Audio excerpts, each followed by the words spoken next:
Phoenix Nights. Chapter 365. Rainbow Valley. Slow down when you enter. Don't rush too much. That's it. You won't be able to stand it if you push too hard. Okay, you can speed up after getting used to it. There should be a very special feeling. Although the above words were easy to misunderstand in another situation, Chinray didn't misunderstand at all now because it was the fairy Miss Long who said these words. Rala was using a special magic circle to help him further deepen the power of his domain. This kind of magic circle was not simple, and it would consume a large amount of Rala's own magic power. This could also be considered as a rare benefit for a free handyman, cook, experiment subject, and assistant. Your territory is very unique. It is faintly close to the real territory, although your strength level can barely be regarded as the early stage of the Demon Emperor. The fairy dragon explained in detail.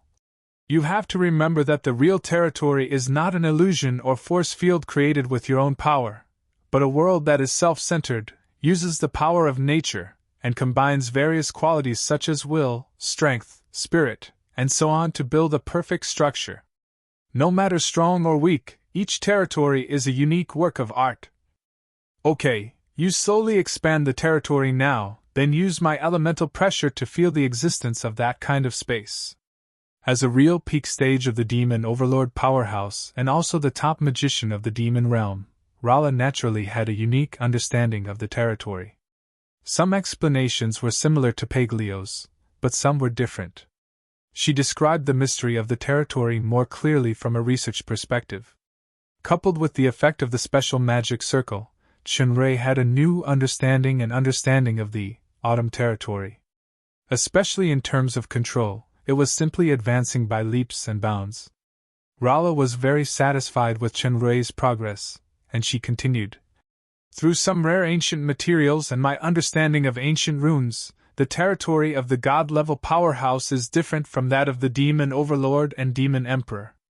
The territory of a god-level powerhouse is different from that of a Demon Overlord and a Demon Emperor. It is no longer just using the natural power of heaven and earth to construct the scene. Instead, it has the existence of life. This kind of life can provide a strong power of faith. It is called the Kingdom of God. Life? Kingdom of God? Territory? World? Chunrei seemed to have grasped something important, but he couldn't be sure what it was, so he fell into deep thought. After a short while, he shook his head in the end. However, he believed that after this inspiration slowly gathered and accumulated, he would finally obtain some sort of sudden enlightenment, and he would truly grasp a higher level of cultivation and strength. Chinrei dispersed the territory power and walked out of the magic circle wearily. Seeing the faint tiredness on the fairy dragon's face, he couldn't help but say, Ms. Rala, thank you. This sentence was the most sincere sentence he had said since he came to the Crystal Valley. Whether it was the knowledge of ancient runes or the experience of space magic and domain, Rala taught him without reservation. At least at this moment, she treated him as a real assistant. I just want to get a field experiment subject. The fairy dragon muttered softly. What? Chunrei didn't hear it clearly. What? He repeated the same sentence again, his signature fake daze. Although Chunrei didn't hear the words just now, he could infer from Rala's expression that it was definitely not something good. Ms. Rala. Oh? Can you cancel the demon-breaking experiment later? I really can't take it anymore. Oh? Continued to stay in a daze, pretending not to hear. Why are you so enthusiastic about the demon-breaking experiment? Why do you have to conduct an experiment every day? The fairy dragon didn't pretend to be stupid this time, and she said seriously. Because I have a nemesis who is immune to magic. I must find a way to crack his immunity physique. Chunrei knew that she was talking about the crystal dragon, Jacob. He thought about it. Magic immunity? It is a very troublesome enemy, especially for Mississippi.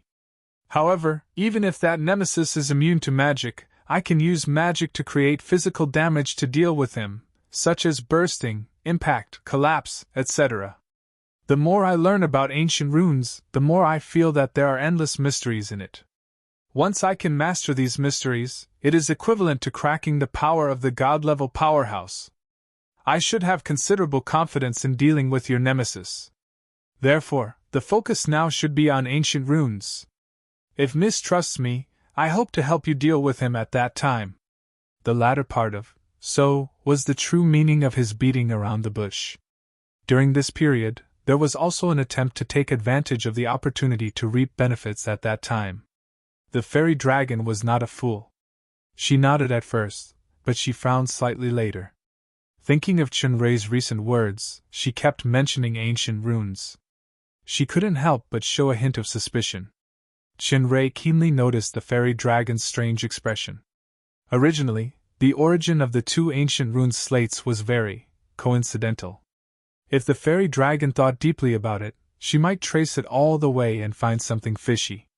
In order to divert Rala's attention, Chunrei immediately showed a depressed look. I know I'm useless. I'm just doing my best for Mississippi. In fact, in the eyes of Miss, I'm just a weak fool.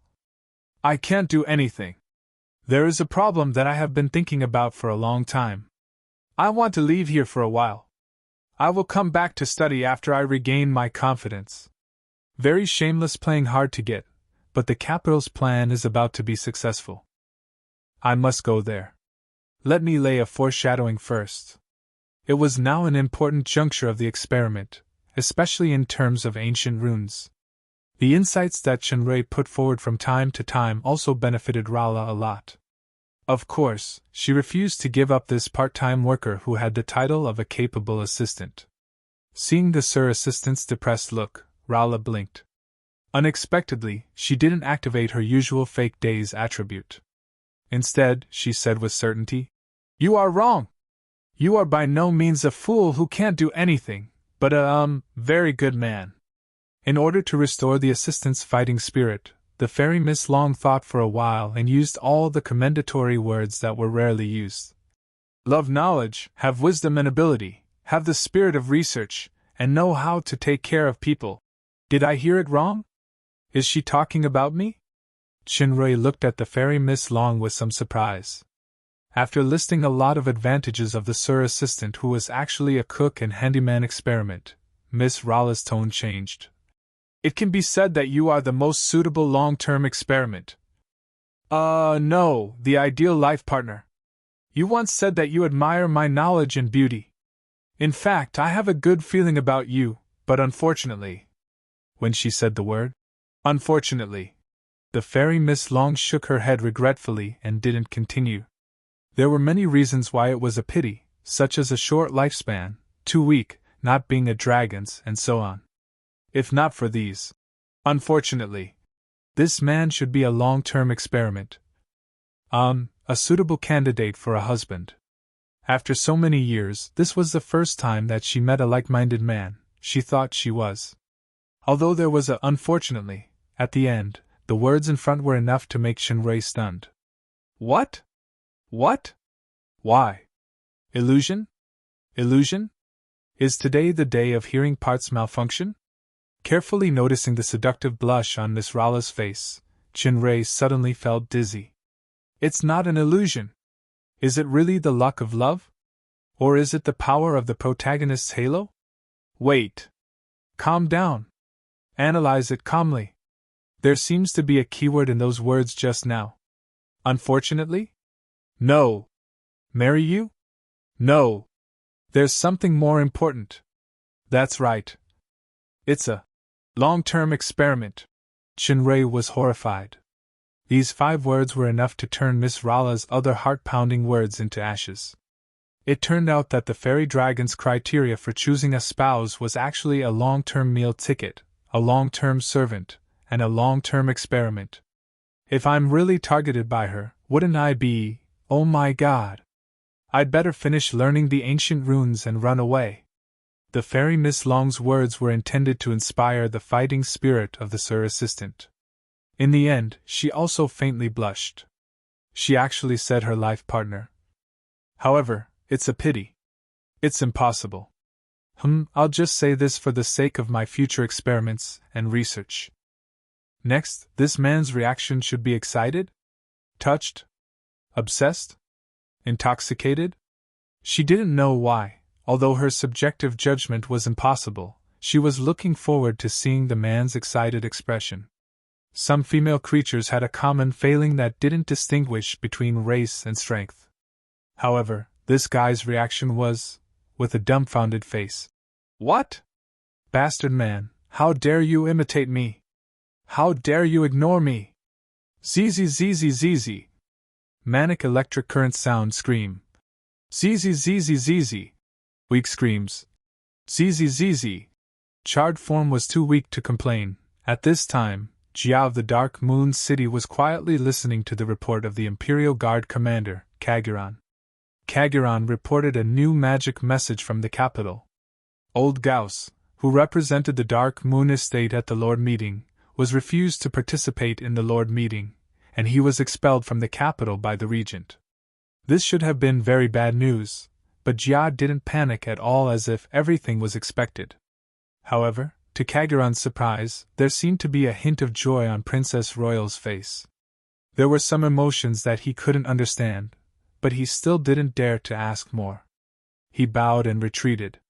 Kaguran's emotions that he couldn't understand were intertwined with excitement, exhilaration, appreciation, admiration for someone, and a little longing. Other than Chenrui himself, the person who knew the plan the best was Jia. Old Gauss was refused to participate in the Lord Meeting, which meant that Obsidian had a deep belief in Chenrui and publicly proposed a large fundraising plan at the Lord Meeting. By then, the Dark Moon wouldn't get any benefits. Although the capital's restrictions on the Dark Moon were getting stronger and stronger, the Dark Moon's rapid development was no longer suppressed by simple sanctions. Under the transformation of magic dust, the crop problem that had troubled the Dark Moon for thousands of years had been successfully solved. The barren land had been transformed into a high-yielding and efficient, magic land. Even if there was a war, the current amount of food accumulated could sustain for 2 to 3 years. It was still claimed to be relying on the assistance of the Red Spirit Estate and the food trade of the Custer family of the Shadow Empire. These magic lands were only in the secret food base. Once the time was ripe, it would be promoted throughout the Dark Moon. Then, the Dark Moon Estate, which had always been short of food, would become the largest food production base of the Demon Realm. In terms of economy, a series of carefully prepared facilities and measures came in handy under the promotion of the treasure hunting boom. As the Dark Moon's various resources and low tax rates and other favorable policies were spread to the Demon Realm through free advertising, more and more merchants appeared in the Dark Moon. Not only the Custer family, but also the business families of other empires. There were countless scattered merchants. Even if the treasure craze faded, the Dark Moon was still a popular place in the eyes of merchants. As a brand, the Princess Retail Store's business was booming. It had signed agreements with many places. More and more branches began to appear. The momentum of the night market maintained a high level of steady improvement, and other shops gradually stabilized. Only the auction house was still extremely popular. Every auction item was spontaneously hyped to a terrifying height by the aggressive demons. According to Chenrui's previous speculation, it would probably take a while before it would gradually become rational. The current situation of the Dark Moon was no longer the time when the economic lifeline was completely controlled by the Red Spirit Estate represented by Joseph. On the contrary, after the betrayal of the Mellon family, Joseph's Chamber of Commerce was completely suppressed. Moreover, according to someone's scheme, the power in Joseph's hands would be in the Dark Moon's pocket sooner or later. As long as she cooperated with the Guile of the Cloak Gang to put on a good show, the entire Dark Moon's economy would be completely in her hands. Compared with the economy, the development of military power was also very smooth. The garrison guards, which had always been a weakness, were completely different from the previous army after Athena's training. The battle ball also played a big role. Not only was the arena full for every match, but the garrison guards and the Imperial Guards competed with each other. Jia took the opportunity to launch an internal military training competition. As a result, the Imperial Guards who were overpowered by the battle ball beat the Garrison Guards severely. The Garrison Guards naturally refused to admit defeat. Under the leadership of Athena and Eryx, they trained hard. In this healthy competition, the combat power of the army was increasing day by day. The massive high-quality iron ore that Chen Rui brought from Mountain Shilong last time had been made into very sophisticated equipment by the craftsmen of the Cloak Gang. Especially the 7-shot crossbow newly invented by the craftsmen of the Cloak Gang, the Minotaur, had amazing lethality after attaching a certain magic effect. It was one of the secret weapons of the Dark Moon. Of course, the biggest secret weapon was the Wyvern Legion in the Black Rainforest. That area had long been designated as a military restricted area and was sealed by various magic circles. Everything was proceeding in an intense and orderly manner according to the plan. According to Chenrui's plan, the current strength of the army was still in its infancy. It would take a considerable period of time to lay the foundation, then it would grow further. Now the biggest plan was close to success. By then, the capital would be greatly weakened, and various estates would attack Obsidian. The Dark Moon could use the precious time to continue to develop rapidly. By then, they could unite various estates to launch a real challenge to the capital. This was Chenrui's initial plan. Although countless adjustments had been made so far, the general direction remained the same. Moreover, Obsidian had been successfully lured into the trap. All of this was the human's credit. Jia could imagine how much effort he had made and how much danger he had faced. Although she would be angry almost every time they met, there was an uncontrollable yearning when she couldn't see him. Actually, I missed the waltz under the moonlight. Actually, I'm looking forward to those 3 words. Actually, I really want to see that guy. Is this the feeling of liking someone? Chapter 366. Compared with Jia's confidence, Joseph's mood was gloomy.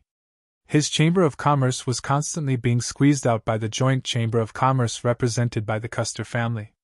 The Mellon family's temporary defection, coupled with Jia's suppression, the Dark Moon estate left him less and less room for development. Not only that, on the Red Spirit estate side, he was also almost unable to resist Kanita's various means. These means should be instructed by his father, Josh.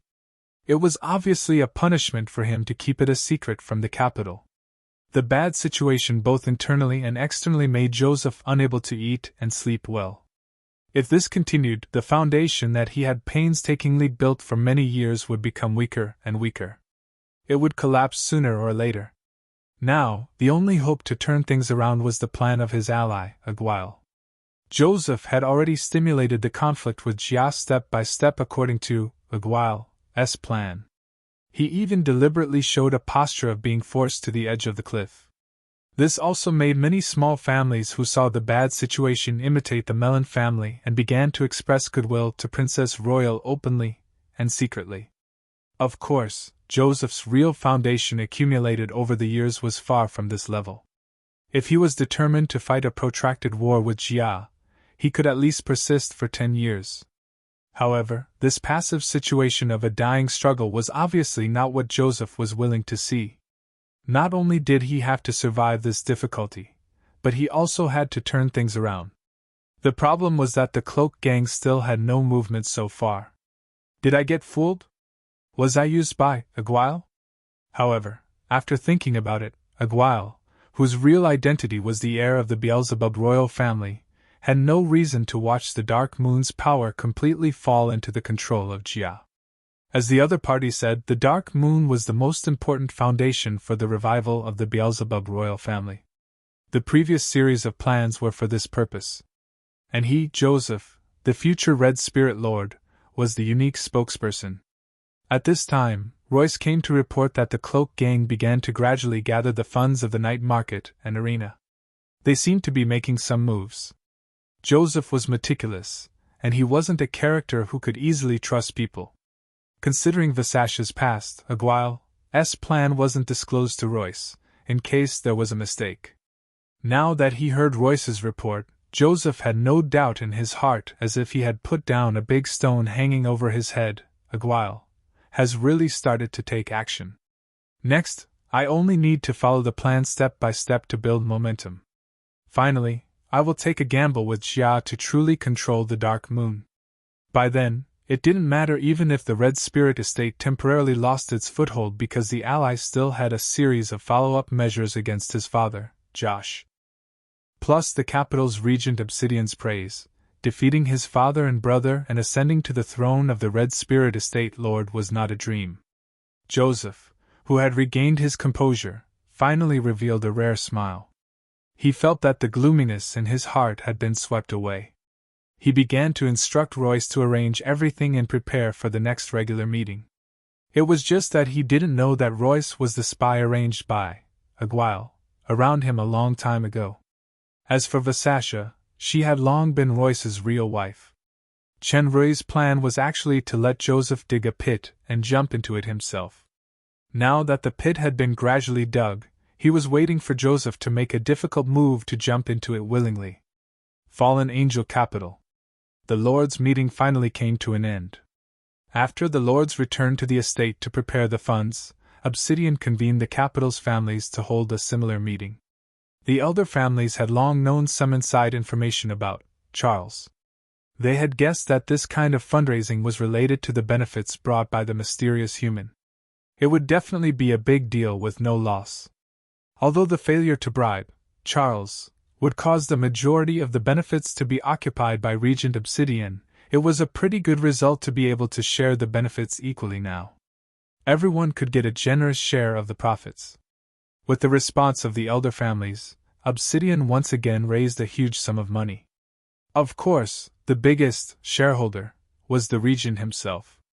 As time passed day by day, the funds of the estate and the family had all been collected and concentrated. This was a terrifying astronomical figure. The person who owned this money could truly be worthy of the words, "rich as a country." Even Obsidian couldn't help but be tempted. However, what Royal Highness Regent wanted was not only wealth but also power and more things. Although this amount of money was astonishingly huge, it was only a small amount compared with the future profits. As a person in power, he couldn't be confused by the immediate interests. He had to look further. Ally Charles should also be such a person. As the illegitimate son of the royal family with the body of light blessing, he took the risk to come to the demon realm for the sake of a great cause. This was a great courage in itself. Regardless of whether Charles' succession plan in the human world could succeed or not, this cooperation would bring unparalleled benefits to Obsidian and the fallen angel empire controlled by him. What's more, both parties had signed an equality contract, so it was foolproof. In Obsidian's eagerness, more than a month later, the figure of Charles finally appeared at the gate of the palace. Obsidian was overjoyed when he heard the news. He hurriedly went out of the palace to welcome his ally in person and welcomed him all the way into the hall. "I'm sorry, Your Highness. I'm a few days late due to some special reasons." Chenrui smiled and bowed. "It's okay." Obsidian nodded and returned the salute. The two were now in the honeymoon period of alliance cooperation, so there was no need to be too polite. "Your Highness, how is the fundraising going?" "It has all been in place, and it has greatly exceeded the expected part. My ally is fortunate to not fail his mission," Obsidian casually said politely, but his tone was slightly complacent. With so many funds and so many sources, it was really not easy to count and gather them all in such a short time. It took a lot of effort. "Your Highness' efficiency is really admirable," Chenrui exclaimed. "I'm also fortunate to not fail my mission and bring a precious gift to Your Highness." Obsidian was originally waiting for him to say this. When he saw Chenrui take out a box, his eyes lit up. He took it and opened it. Sure enough, a bottle of black potion was lying quietly inside. The delicate nameplate next to it was engraved with the words, "Longevity Potion." A faint light appeared in Obsidian's eyes. He opened the cork and smelled it. He felt a strange sense of vitality seeping into his heart, as if he was 10 years younger at this moment. Yes, this must be a longevity potion. Obsidian suppressed the excitement in his heart. This time, he would never waste this bottle of precious potion that could prolong life like the last time he treated the super resurrection potion. For him, who was already in his twilight years, for the demon realm where the black potion had been lost for many years. This was something that could not be bought with any money. This bottle is the longevity potion that my teacher has newly formulated. The purity is 100%. It is 100% again. That Grand Master Sun Simiao really has unfathomable skills. Obsidian exclaimed sincerely. A type of black potion could only be taken once in a lifetime. Naturally, the higher the purity, the rarer it was. This meant that after taking the longevity potion, his lifespan could be maximized. Even a Grand Master like my teacher has experienced many failures and spent a lot of effort and financial resources to produce such a high-level super black potion, but he finally succeeded. This is equivalent to adding the most important weight to our balance. Your Highness, since you have opened the cork, you'd better take it immediately. Otherwise, the potion's efficacy will decline after a long time. It just so happens that I'm here. If there are any abnormalities, you can also catch me, the liar, and punish me severely. This sentence was actually the truth, but sometimes the truer it was, the less people believed it. Honest, reliable, and quite a sense of humor. Charles, you are such a man. No wonder the capital's most beautiful devil's snare flower has been a little distracted after you left. It turns out that she was cheated by a liar. Obsidian made a joke, looked at the potion bottle in his hand, pondered a little, and finally raised his head to drink it. After a while, Obsidian's half-squinted eyes slowly opened. There was a strong surprise in his purple pupils. At his level of power, he already had a certain perception of his lifespan. Now, he could clearly feel the subtle changes in his body's functions. Many of his old injuries seemed to have automatically healed. More importantly, was the strange feeling that his life had been extended. It had been extended by at least 200 years. Then it means that I can control the fallen angel empire for another 200 years. Power is an addictive thing. Once you hold it, you never want to let it go. It was just that Obsidian didn't think that if everything was lost, even if he added another 20,000 years, so what? It is worthy of being a super longevity potion with 100% purity. Once this potion appears in the demon realm, it will definitely make everyone crazy. Originally, Obsidian thought that the amount of money raised was too large to shake the entire empire, but now he felt that it seemed a little small. With this ultimate super potion, there was almost no risk. No matter how big the investment was, it was definitely worth it. Seeing Your Highness' current appearance, it seems that I don't have to worry about going to the secret prison as a guest anymore. Shenrui was confident of Obsidian's reaction, and he said with a calm smile. Charles, maybe our cooperation will be the luckiest thing for each other. As long as the plan is successful, we will be temporarily recorded in the history of our respective races and be passed down through the ages. I firmly believe that this day is not far away. Obsidian's entire mental appearance seemed to have changed qualitatively. He had an unprecedented spirit. Shinrei smiled on the surface, but he secretly complained in his heart, it's not the biggest luck, but the biggest misfortune. Of course, it's for you. Moreover, it should be the bottle of longevity potion that will be recorded in the history. Although the value of some things can't be measured by money alone, this should be the most expensive bottle of black potion in the history of the demon realm. He knew very well in his heart that the source of Obsidian's enthusiasm was the naked relationship of mutual exploitation between the two sides. The reason why Charles changed from a prisoner to a guest of honor was precisely because of benefits.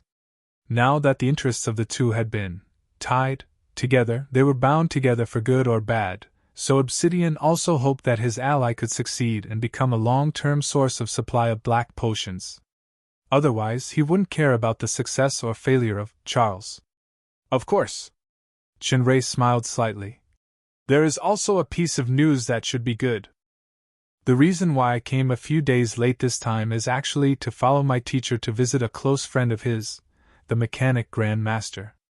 The Grand Master expressed considerable interest in a certain disobedient artifact. Hearing this good news, Obsidian's ears suddenly perked up. Mechanic Grand Master? Is today really a lucky day? Even the sword of fallen angel that has been a headache has hoped to solve it? Chapter 367. In fact, the reason why Chunrei was late was that the fairy Miss Long's experiment was in the most vigorous stage, so she refused to let him go. However, the capital's plan had reached the most critical moment at this time, so he must leave. Therefore, he tried his best to sneak out, and finally came to the fallen angel capital. Seeing Obsidian's surprised look, Chunrei said unhurriedly, "Your Highness, don't be happy too early. Although the mechanic Grand Master has the same level of strength as my teacher, in your case, verbal description is definitely not enough. Specific observation must be carried out to find the crux." "You mean, you want to take away the sword of fallen angel?" Obsidian frowned slightly and asked calmly. Chunrei knew that the other party would definitely be suspicious, but his most important purpose this time was the huge sum of money. The sword of fallen angel was just along the way, so he would never neglect the essentials. He shook his head and gave Obsidian a reassurance first. "Although the Grand Master wants to study the artifact of the demon realm, the sword of fallen angel is the national artifact of the fallen angel empire. How can you let me, an outsider from the human world, take it away? The Grand Master specially gave me a magic detector for this to record and detect some of the appearances and changes of the artifact. Then, I just need to bring the magic detector back. I hope I can find the crux." When Obsidian heard this, his heart suddenly became certain. This is a once-in-a-lifetime opportunity. Once I can find the crux of the artifact, then, he heard the human's voice sounded again. "Of course, the premise is that your Highness must trust me and let me use the item to observe the artifact. I naturally have unreserved trust in Charles," Obsidian said without hesitation. "Before entertaining my most trusted friend in the most enthusiastic way, I think we should first complete the capital handover. By the way, let's take a look at the highest artifact of my Lucifer royal family, the sword of fallen angel." Chunrei quickly got up. "Thank you, Your Highness." Obsidian took Chunrei through many checkpoints all the way to the secret vault of the palace. In the largest secret vault, Chunrei saw a huge mountain. As the secret cave of a country, it wouldn't be surprising if it was a mountain of black crystal coins, but it was a mountain of space bracelets and space rings. An unimaginably huge number. Chunrei looked at the list in his hand and then mountain, in front of him, and was momentarily dumbfounded. When he first saw Paglio's treasure, he already felt that it was the most money he had ever seen in his life. But now, he realized that this lifetime was just the beginning. "Please forgive me. I lost my composure just now. This money, even if I take it to the Tribut family, no, even the entire Longhuang Empire, it is a huge sum of money that is enough to cause an earthquake." Chunrei quickly woke up, suppressed his heart beating, and smiled self-deprecatingly. This frankness won Obsidian's trust and favor instead. "Not to mention you, even I, the regent, can't help but be tempted when I see this money. With this money, the first batch of black potions can be manufactured smoothly. Our plan will also take the most successful step," Chunrei added, and the two looked at each other and smiled. As Chunrei said, he walked to the front of the mountain. A faint light appeared in his hands as if he was silently chanting some kind of incantation. As he waved his hands, the mountain strangely gradually flattened, shrank, and finally disappeared without a trace. "It really is a good method." Obsidian was full of praise. Space equipment generally cannot be directly stored in space equipment, and the power of Charles should be some kind of space magic that has been lost in the demon realm. He is indeed the elite of the human world. An almost uncontrollable excitement surged in Chunrei's heart. This biggest plan that has been planned for a long time has experienced countless twists and turns, and now it is finally approaching the end successfully. After collecting this huge sum of money, Obsidian took him to another secret vault and activated the complicated magic circle. The protection of this secret vault was even better than the previous mountain. There was only one thing in it, which was a sword floating on the stone platform. The hilt was fine and exquisite, and there was a purple gem at the end. The edge of the sword was two angels standing back to back. The body of the sword was snow white, and there were two strange imprints engraved on it. It was simple and unadorned, but it was brimming with a mysterious power. The highest artifact of the Lucifer royal family sword of fallen angel. Under Obsidian's gaze, Chinrui slowly walked toward the sword of fallen angel, reached out his hand, and looked back at Obsidian with an inquiring look. Obsidian nodded. The 7 artifacts were legendary super artifacts forged by the demon god himself. Unlike ordinary artifacts, they couldn't be incorporated into the space. Even space magic couldn't do it. Taking 10,000 steps back, even if Charles had any bad behavior, with Obsidian, a demon overlord, watching by the side, nothing would happen. Chinrui touched the sword. As soon as he touched the sword, he felt a strange repulsive force coming. With a thought, he increased the output force, but the repulsive force coming from the sword became stronger. When he was about to exert more force, the sword of fallen angel flashed. Chinrui felt like he was struck by lightning. His whole hand was shaken back. He felt that a strange force invaded his hand, and his arm trembled slightly. This situation did not surprise Obsidian because he had run into a wall countless times in the past hundreds of years. Seeing Charles being defeated, he felt the same, and at the same time, he had a faint feeling of gloating. He shook his head and sighed. This is the artifact of my Lucifer royal family. Unfortunately, every time I try to control it, I am always rejected by this nameless powerful force. This should be because I can't get the artifact's recognition. I don't know if the Mechanic Grand Master has a way to solve it. Chinrui was baffled because he had been in contact with 2 of the 7 royal artifacts. The demon shield was fine, but the God-eating mask was a complete artifact that had been integrated by the super system and became an inseparable part. Neither of the 2 7 artifacts had such a strange repulsive force like the one in front of him. Chinrui adjusted his strength, activated the deep analysis skill, and tried again. It was still the same result. He was rejected. The greater the force exerted, the stronger the resistance. It was also accompanied by a strange backfire. When he was rejected by the artifact, Chinrui's heart faintly surged with an inexplicable familiar feeling. It was very familiar. He immediately took out an item, disassembled it into several parts, and placed them around the sword of fallen angel. The items gradually flashed with a faint colorful light, echoing each other to form a strange formation. As the light changed, the sword of fallen angel finally reacted and began to light up with fluorescent light. Obsidian's pupils suddenly shrank. He had tried countless methods, but none of them could make the sword of fallen angel produce a special state. Now that Charles came up, he only fiddled with it a few times, and this kind of anomaly appeared. If it weren't for the identity of Charles, coming from the human world and having the body of light blessing of the human royal family, he really doubted if he was a certain bloodline of the Lucifer royal family. Obsidian was more surprised at this time. He held his breath lest he disturbed Charles's attempt. The Mechanic Grand Master's item must have detected something crucial.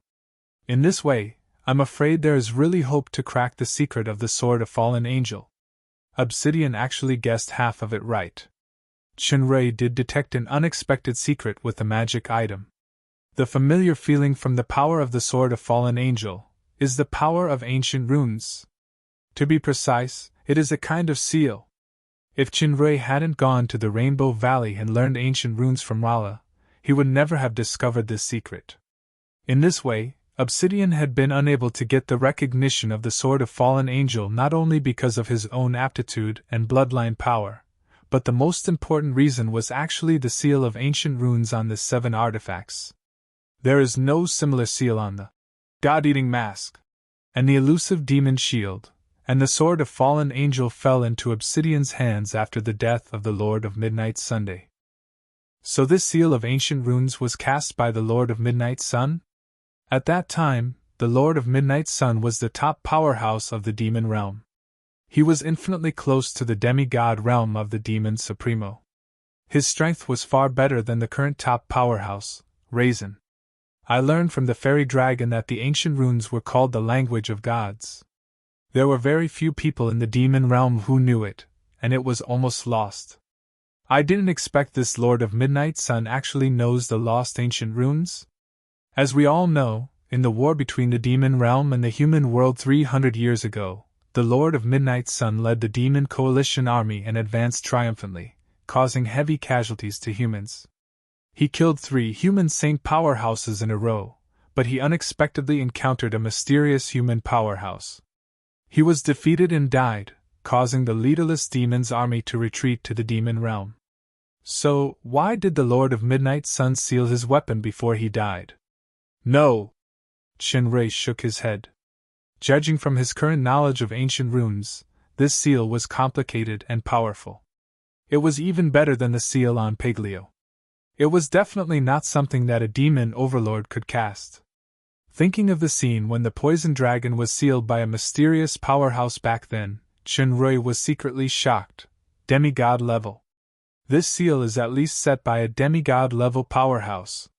In that case, the real cause of the Lord of Midnight Sun's death is not that he died in the hands of an ordinary powerhouse in the human world, but a demigod-level powerhouse. If the Demon Overlord and Demon Emperor were the upper-level powerhouses, then the demigod level was the top powerhouse. Even the peak stage of the Demon Overlord could only bow down in front of this super powerhouse who was close to the god.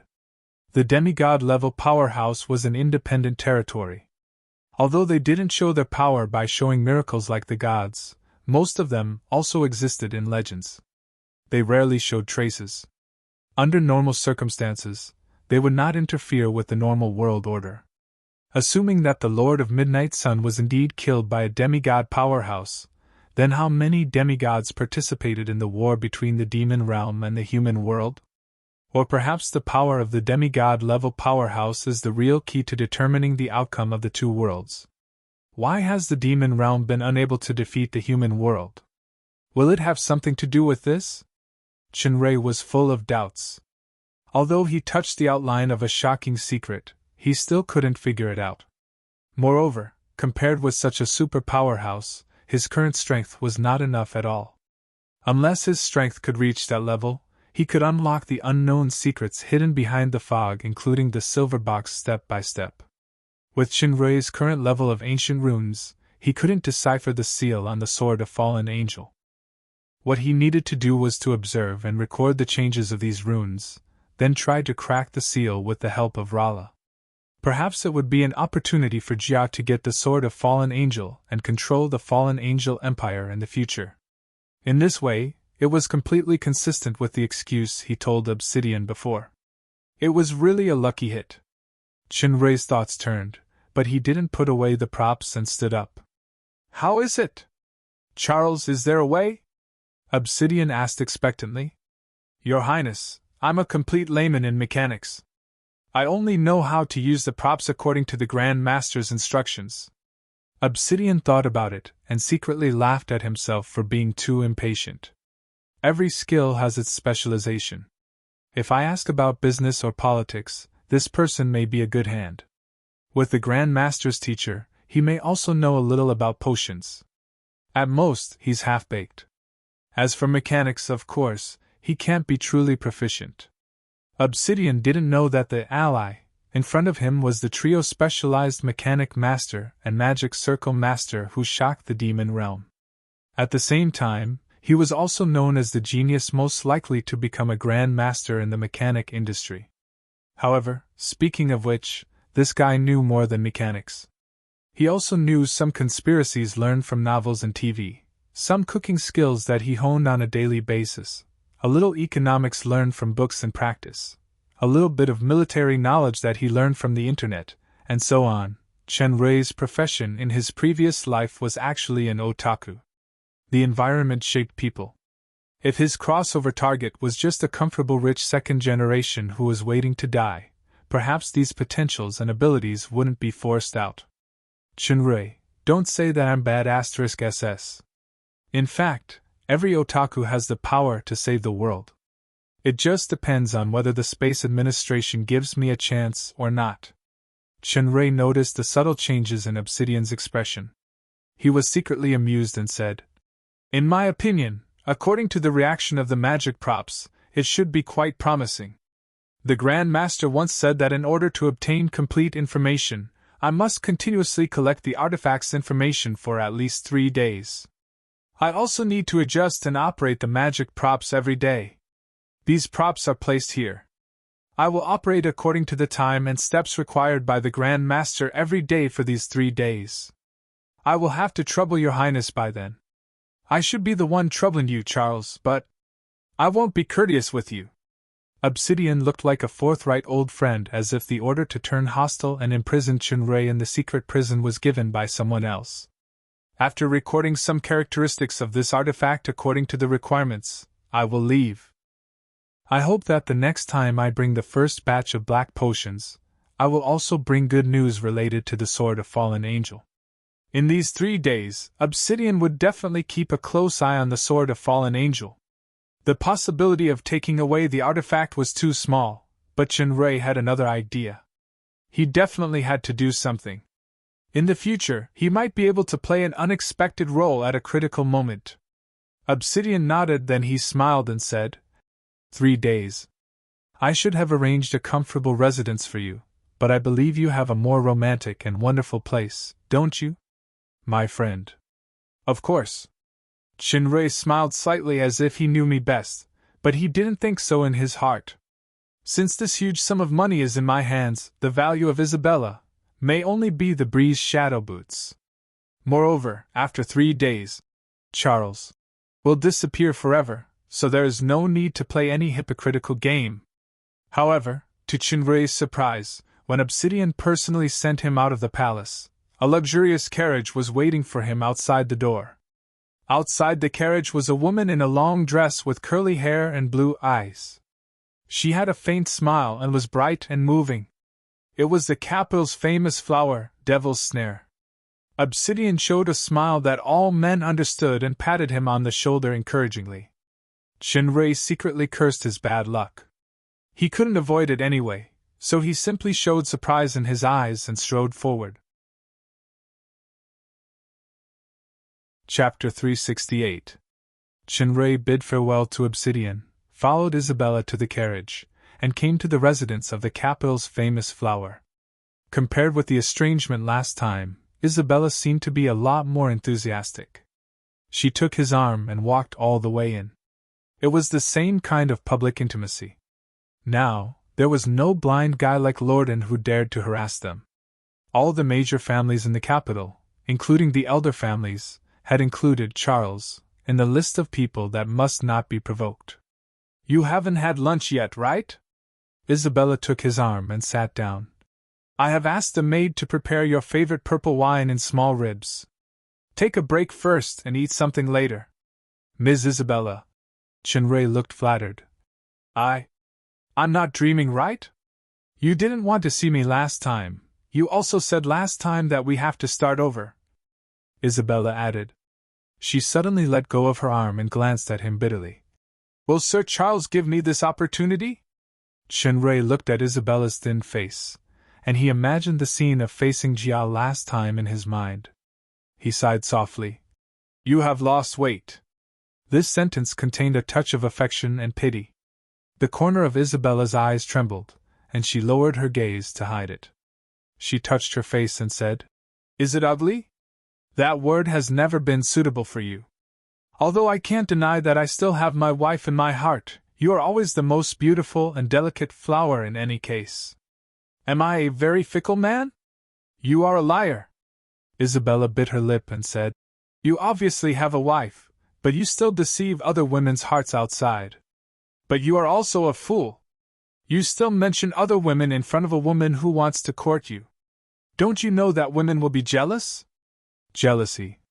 Which master of the devil realm is this illusion? Fang Xianling. Lucifer? Chunrei's mind wandered off, but he had a helpless smile on his face. However, there are such stupid women. They clearly know that this man has other women. They clearly know that they belong to 2 different worlds, but they just can't control themselves. Isabella's eyes suddenly turned red. She clenched her skirt tightly and her body trembled slightly, as if she was trying her best to suppress her emotions. If the Demon Realm's Little Golden Man Award was to be judged, This woman was definitely a favorite to win. This kind of acting could almost be mistaken as real. Chen Rui secretly praised. He cooperated and held her hand, emotionally. Miss Isabella, don't move, Isabella said and let go of his hand, but she gently leaned her forehead on his shoulder and closed her eyes. Drops of tears fell on the sofa and fell on Chen Rui's arm. After a long while, his slightly red and swollen eyes slowly opened. Charles, I'm very tired. I'm a strong woman.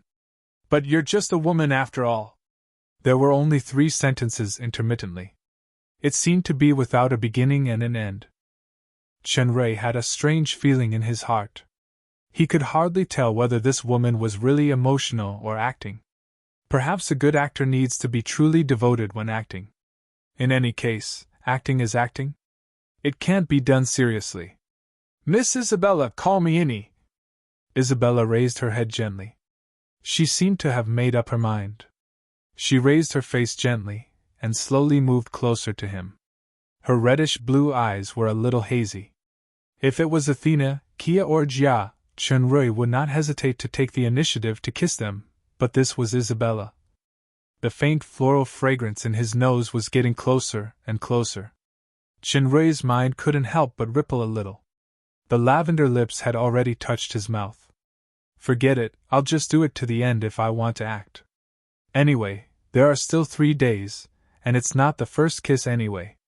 Anyway, there's no loss. At the moment when the lips touched, Isabella, who took the initiative, seemed to tremble a little. Then she pressed her lips heavily on his. From a light kiss to a passionate kiss of lips and tongues, Chen Rui was a little surprised to find that Isabella's kissing skills were much more rusty than he imagined. It seemed that she had little experience. That's not right. Isn't she a famous social butterfly? The breathing of the 2 people who were hugging gradually became heavy. Chen Rui felt that a certain part of the 2 plump balls that were squeezed on his chest gradually couldn't be suppressed. It shamefully produced a kind of normal man's reaction. This is not good. I'm acting a normal script, not an X-rated one. Do you really not want to? Isabella's beauty was comparable to Jia's. Especially her unique, mature, and seductive style, it was particularly moving. Now she came to my door. Although Chen Rui despised his hypocrisy, he still decided to interrupt this passionate scene. It was undeniable that men tended to think with their lower body most of the time, but not all the time or all men. At that moment, the super system suddenly sent a message that poison was found. It made Chen Rui's mind wake up suddenly, and his thoughts suddenly disappeared. Poison? In terms of the amount and duration of the aura transformation, this poison is quite fierce. It turns out that her purpose is, she actually used this method to poison me? What a devil's snare flower! Sure enough, I'm unknowingly eroded by the poison while I'm obsessed with it. Chen Rui moved his mind and temporarily stopped the transformation of the poison. His whole body suddenly felt a strong weakness accompanied by waves of numbness. He couldn't gather his strength, and he actually couldn't move. Isabella slowly loosened her hands that were, affectionately, around his neck. Chen Rui's body suddenly lost its support, and he fell uncontrollably on the sofa. After Isabella entered the hall with Chen Rui, all the maids retreated. There was no one nearby. When Chen Rui fell, he had quickly turned on the function of automatically absorbing poisonous substances. The feeling of weakness quickly disappeared, but he still pretended to be poisoned on the surface, hoping to launch the most fatal blow at the right time. Why did you do this? Chen Rui's body was unable to move, but he could still speak. His expression was naturally incredulous. Isabella didn't have the complacency of succeeding. Her blue eyes showed a faint indifference. Because I want your life. Why? Chen Rui really couldn't understand her motive to kill him at this time. Even the force behind her should try to win over Charles, instead of killing him. Isabella gave him a deep look. Because you are a liar! Chen Rui's heart was shocked. This is not a joking or flirting tone. Could it be that she really saw through some flaws? No way, even Obsidian didn't notice it. Besides, there were no twists and turns in the palace previously. I had gotten the huge sum of money very smoothly. Isabella shook her head again and sighed. It would be good if you are just a simple liar. Unfortunately, you are not just a liar. Unfortunately. A liar, but also not a liar? Chenrui was at a loss, so he had to ask. I don't understand what you are talking about. If you really want me to die, it is a luxury to die in the hands of the woman I like. It's just that, can you let me die knowing? Your acting skills are quite brilliant. Even if I know that you are acting, I still follow you step by step into the role. I was even almost moved by you. It's a pity that I've already been tricked once many years ago. One can't always fall in the same place, right? Isabella smiled faintly. Her smile was as cool as water, and there seemed to be a hint of coldness in her indifference. This is the 4th time I want to kill you. The first 3 times I failed. Isabella was quite confident in the toxin, so she admitted some of the previous things without hesitation. The first time was in Trevant. I wanted you to die in the hands of the evil eye, but unfortunately you are lucky. Not only you didn't die, but you also rescued my rogue nephew. Anyway, I was the capital's envoy at the time. As long as I said a word, I can make you, a human spy, deserve to die. Besides, you also killed the coachman, Jardel. I can implicate my sworn enemy, Rommel, in this matter. Chenrui was slightly surprised. We met for the first time at that time. You have this kind of killing intent when you meet for the first time? Isabella said indifferently. Because you are a human man, and because I am not a good character, but a poisonous flower. Do I need a more reasonable reason? Chenrui secretly sneered. She is indeed a vicious woman. Even when facing the powerless, Chenrui, in the dark moon, she also used a killer-like, evil voodoo. Don't try to delay time to dissolve the poison. I secretly made this poison at a great cost. The more you resist, the more violent it will be, and you can't get rid of it. Just like the devil's snare flower, gradually, you will lose all your power, and your soul will be annihilated. Isabella seemed to see through his intention, and continued, The second time was to ambush you with Lorden's hand. Initially you rescued my nephew, so I didn't want to kill you again, but you wanted to court death yourself. You wanted to use approaching me to achieve a certain purpose. I can only say that you deserve it. But what surprised me was that your strength clearly did not reach the demon overlord, but you killed all 4 of them. By the way, Lorden should want to say something, but the secret potion combined with evil voodoo triggered an implied self-explosion. Chenrui had a sudden realization in his heart. No wonder Lorden was full of confidence at that time and pointed out that his strength had not reached the demon emperor. It turned out that Isabella, inadvertently, revealed it. Lorden's death was also Isabella's means. The 3rd time was when you were taken away by Doran. Because at that time, I had already determined that you were a liar, a real liar. Isabella sighed. Your money-making game is simply unheard of, especially when the place of operation is in the unfamiliar human world. Although my intuition tells me that there may be a problem, I can't find any loopholes. Chenrui finally showed a surprised look. His plan was based on an ancient deception on the earth called Ponzi scheme. Even in contemporary times, many illegal MLM groups used this principle to amass money. It was invented by an Italian-American, Charles Ponzi, which was why he named himself Charles. In short, Ponzi scheme was to use the money of new investors to pay interest and short-term returns to old investors to create the illusion of making money and then defraud more investments. If it was just to make money, he could slowly use the Ponzi scheme to defraud wealth step by step, but his ultimate goal was political, so he added the black potion as a variable. Chenrui could be sure that it was the first time that the demon realm had such a huge scam. Because it was the first time, even the cunning Obsidian and Josh were fooled. Unexpectedly, this woman, Isabella, noticed the clue. Your courage is outstanding. The whole plan is ingenious and thorough, and the high profits are even more tempting. Especially in the early stage, Josh and his son also successfully got a large rebate, which is convincing. However, there is one thing that you may have overlooked, or perhaps I, a paranoid woman, used the trick to discover the flaw. Isabella stood up and took a few steps. You should know that my position is the financial assistant. In fact, as rumored, I have actual control over the Empire's finances.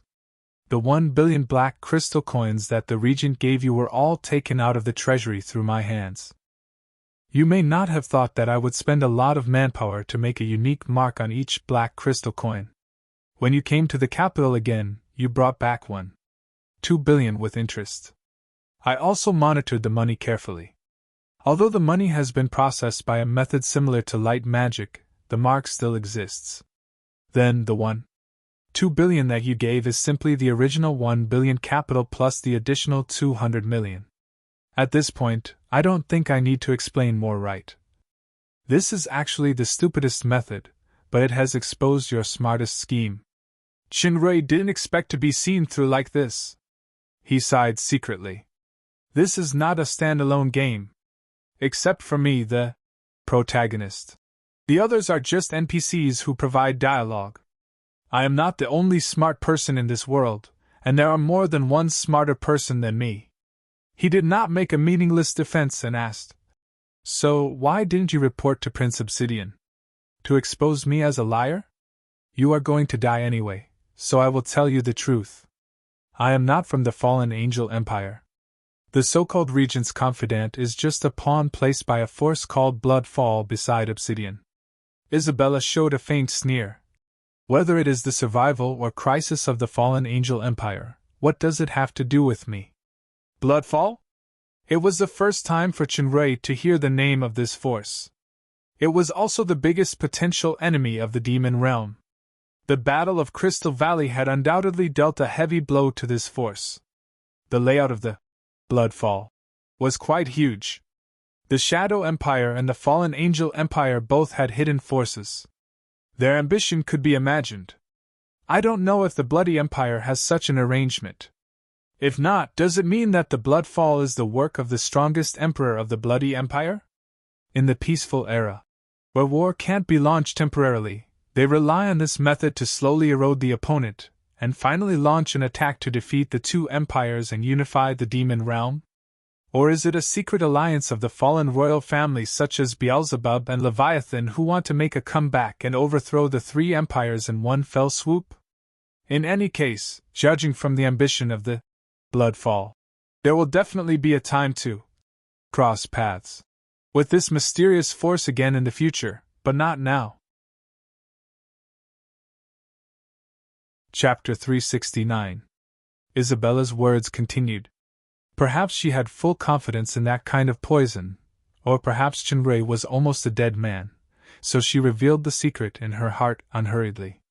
Actually, I was deliberately discovered by Rommel when I instigated Lorden. Moreover, when you gave me the black potion before Doran took you away, I already knew that the maid beside you was Rommel's spy, but I didn't kill her. Regardless of whether you succeed in turning the tables, I have another plan, which is to use a substitute to fake his death to leave the capital and the Bloodfall.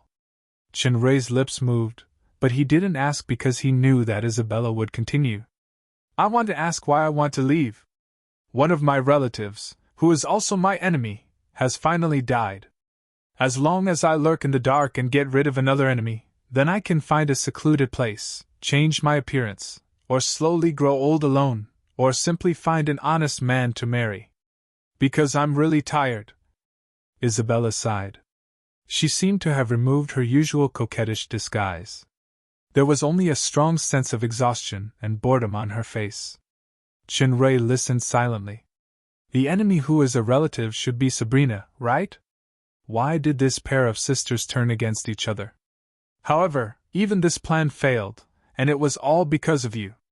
Isabella looked at Chinrui with a complicated look in her eyes. What I can't understand is that after Rommel's lobbying, with your wisdom, it's impossible for you not to judge that the previous things were all planned by me.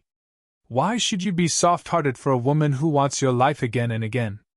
Why did you get rid of Rommel in turn? What is your purpose? Chinrui still did not answer.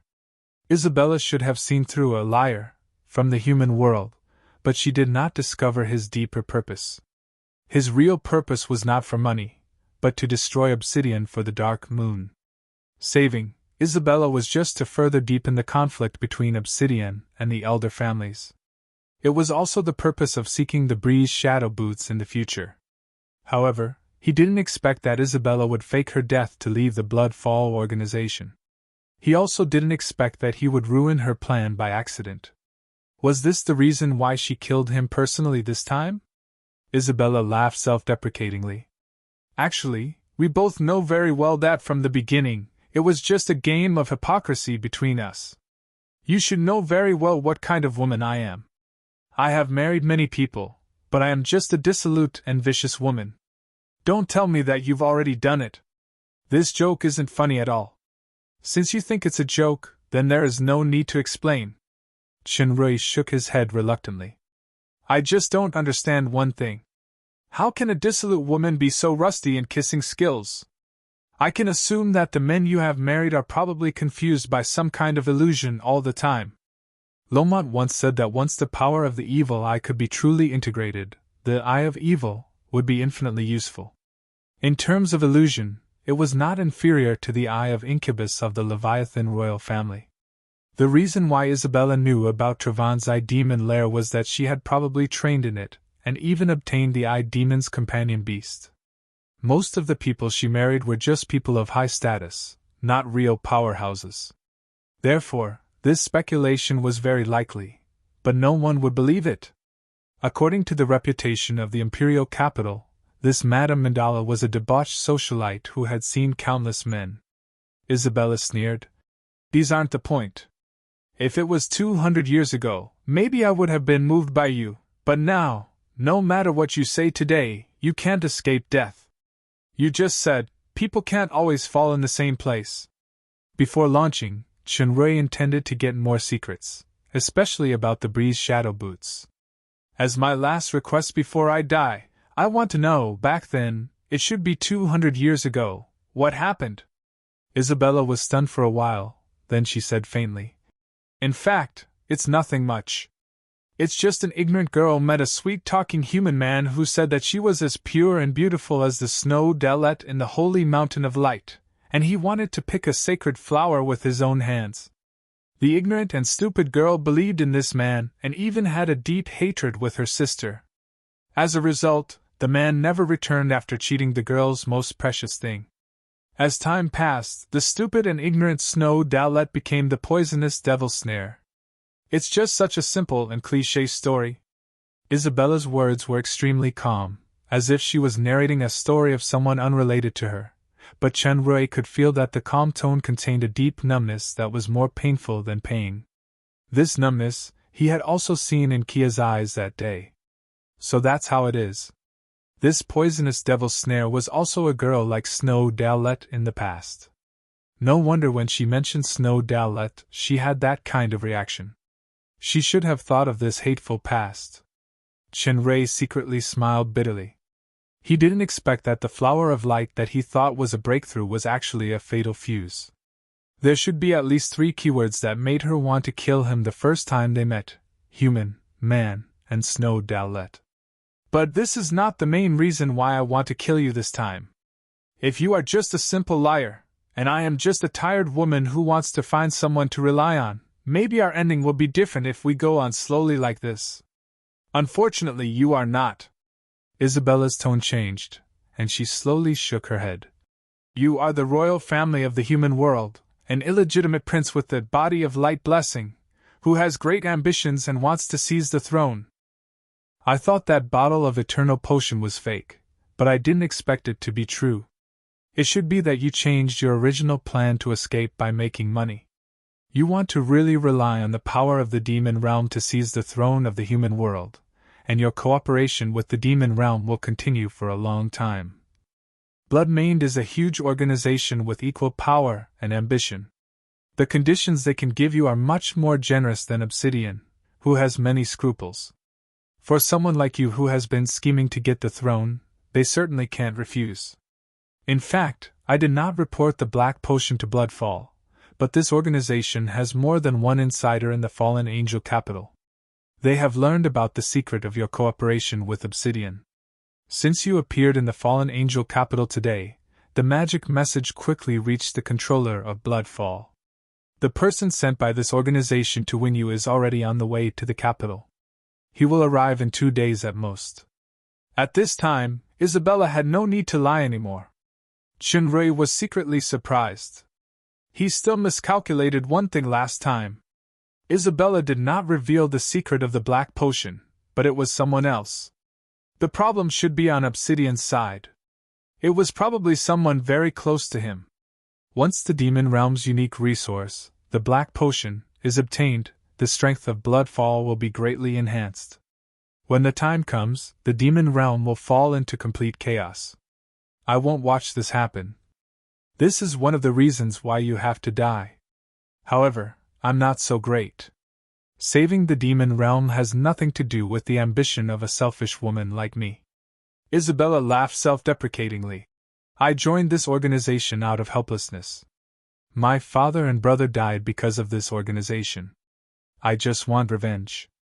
Another important reason is that according to my intel, the person who Bloodfall sent to the capital to contact you this time is exactly another enemy of mine. I must kill him. The death of my father and brother? Another enemy?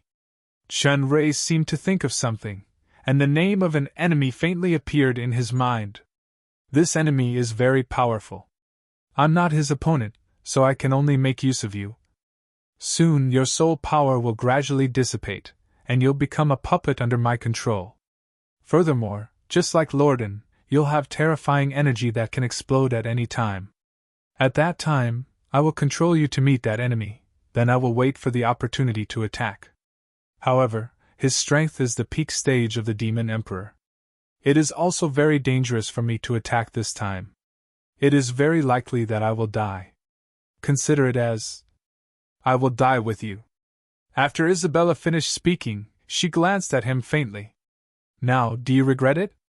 Regret that you met such a selfish and vicious woman like me? Chunrui looked at Isabella quietly. He did not feel fear or anger because of her words. This should be the truest side of this devil's snare flower now. The reason why she wanted to kill me was to prevent the black potion from falling into the hands of the Bloodfall organization and to avenge the enemy. In fact, everyone is self-centered. Isabella's experience was worthy of sympathy, but it did not mean that it could be completely forgiven. From the perspective of Charles, he was just an innocent person who even paid a lot for her, but he was treated like this. Before my soul dissipates, I have one last question. What is the name of your enemy? Isabella felt a little strange that he still asked such an unnecessary question at this time, but she still said it. Brock. Leviathan, the current patriarch of the Endy royal family. He is the head of the 3 generals of the Shadow Empire in name, and an elite member of the Bloodfall. My only closest brother died in his hands. It really is Brock. He actually climbed to the position of Leviathan's patriarch. Manu has really, in this way, although Isabella had a bad attitude towards Lomont on the surface, she still remembered the kinship of Lomont's father. An unpolished jade is worthless. The incident in the Trevant Demon Cave should not be to kill Lomont, but a test or training for him. Ms. Isabella, there is such a sentence. Sometimes we may not be able to choose the beginning, but we can choose the end that belongs to us. As he said, Chunrui slowly stood up. Isabella's pupils shrank, and her face showed disbelief. According to the poison and the time of the attack, Charles should not have this strength. Also, from the calm expression and the faintly discernible breath of power, it doesn't look like he is deeply poisoned. Isabella's left eye suddenly turned golden, and a powerful aura burst out. She was ready to deal with the opponent's attack at any time. If I really want to attack you, it is easier to sneak attack than to be bold in that situation just now. Chunrui shook his head. For a woman who tried to kill me 4 times, I definitely can't let her go. However, I only think of one thing now, which is to kill the person named Brock. Isabella was shocked. She could hardly believe her ears. In the end, we may go our separate ways or even become enemies. It is also possible that the next time we meet, we will just be strangers passing by each other. But before that, I will do this for you. Perhaps this is the last thing I will do for you. This sentence was actually a pun. As he said, Chen Rui looked at her with a deep meaning. I swear by the body of light blessing that I will kill Brock. Leviathan! Killing Brock was actually Chen Rui's vow long ago. Now that he heard the news of Brock's arrival, he naturally would never let go of this opportunity. Therefore, he decided to temporarily put aside the grievances with Isabella and join forces to deal with the biggest enemy. These words sounded incredible to Isabella's ears. Although she could always feel that it was unreal in the past, this vow was sonorous and powerful. It was not artificial at all. It was the first time I saw such a stupid man. However, this man was not really stupid. A plan almost deceived the entire demon realm.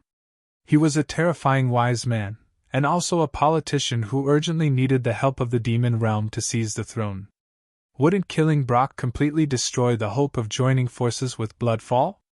Moreover, it would also attract the revenge of that huge force. There would be endless troubles in the future. Why? Is it really because of that unfunny joke? Isabella's eyes were intertwined with a complicated look. For the first time, the lake of her heart that was as still as stagnant water began to ripple. Charles! Isabella opened her mouth as if she wanted to ask what was going on, but she finally did not have the courage to say it.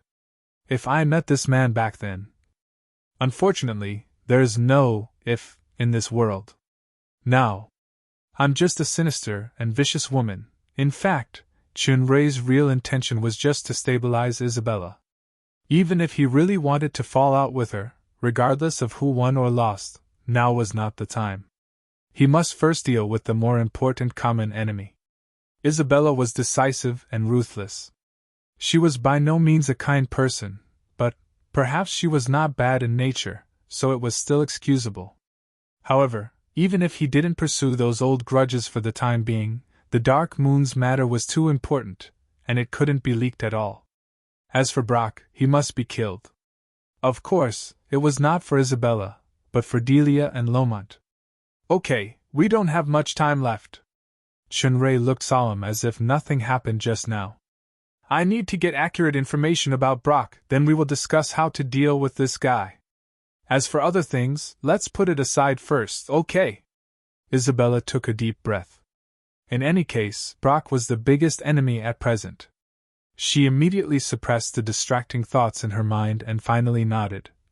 Okay. Chapter 370. Brock, who was rushing to the fallen angel capital, didn't know that the person he was fighting for this time, Charles, had already learned of his arrival in advance. Moreover, he had prepared a special, welcome ceremony. Actually, Brock's situation during this period of time was quite good. Brock was seriously injured when he took the risk to deal with Manu last time, but he also gained a lot. Although the demon overlord level flesh and blood power that he devoured using the secret technique had not been completely digested, his pure power was already very close to the demon overlord level. Only the breakthrough of the territory was left.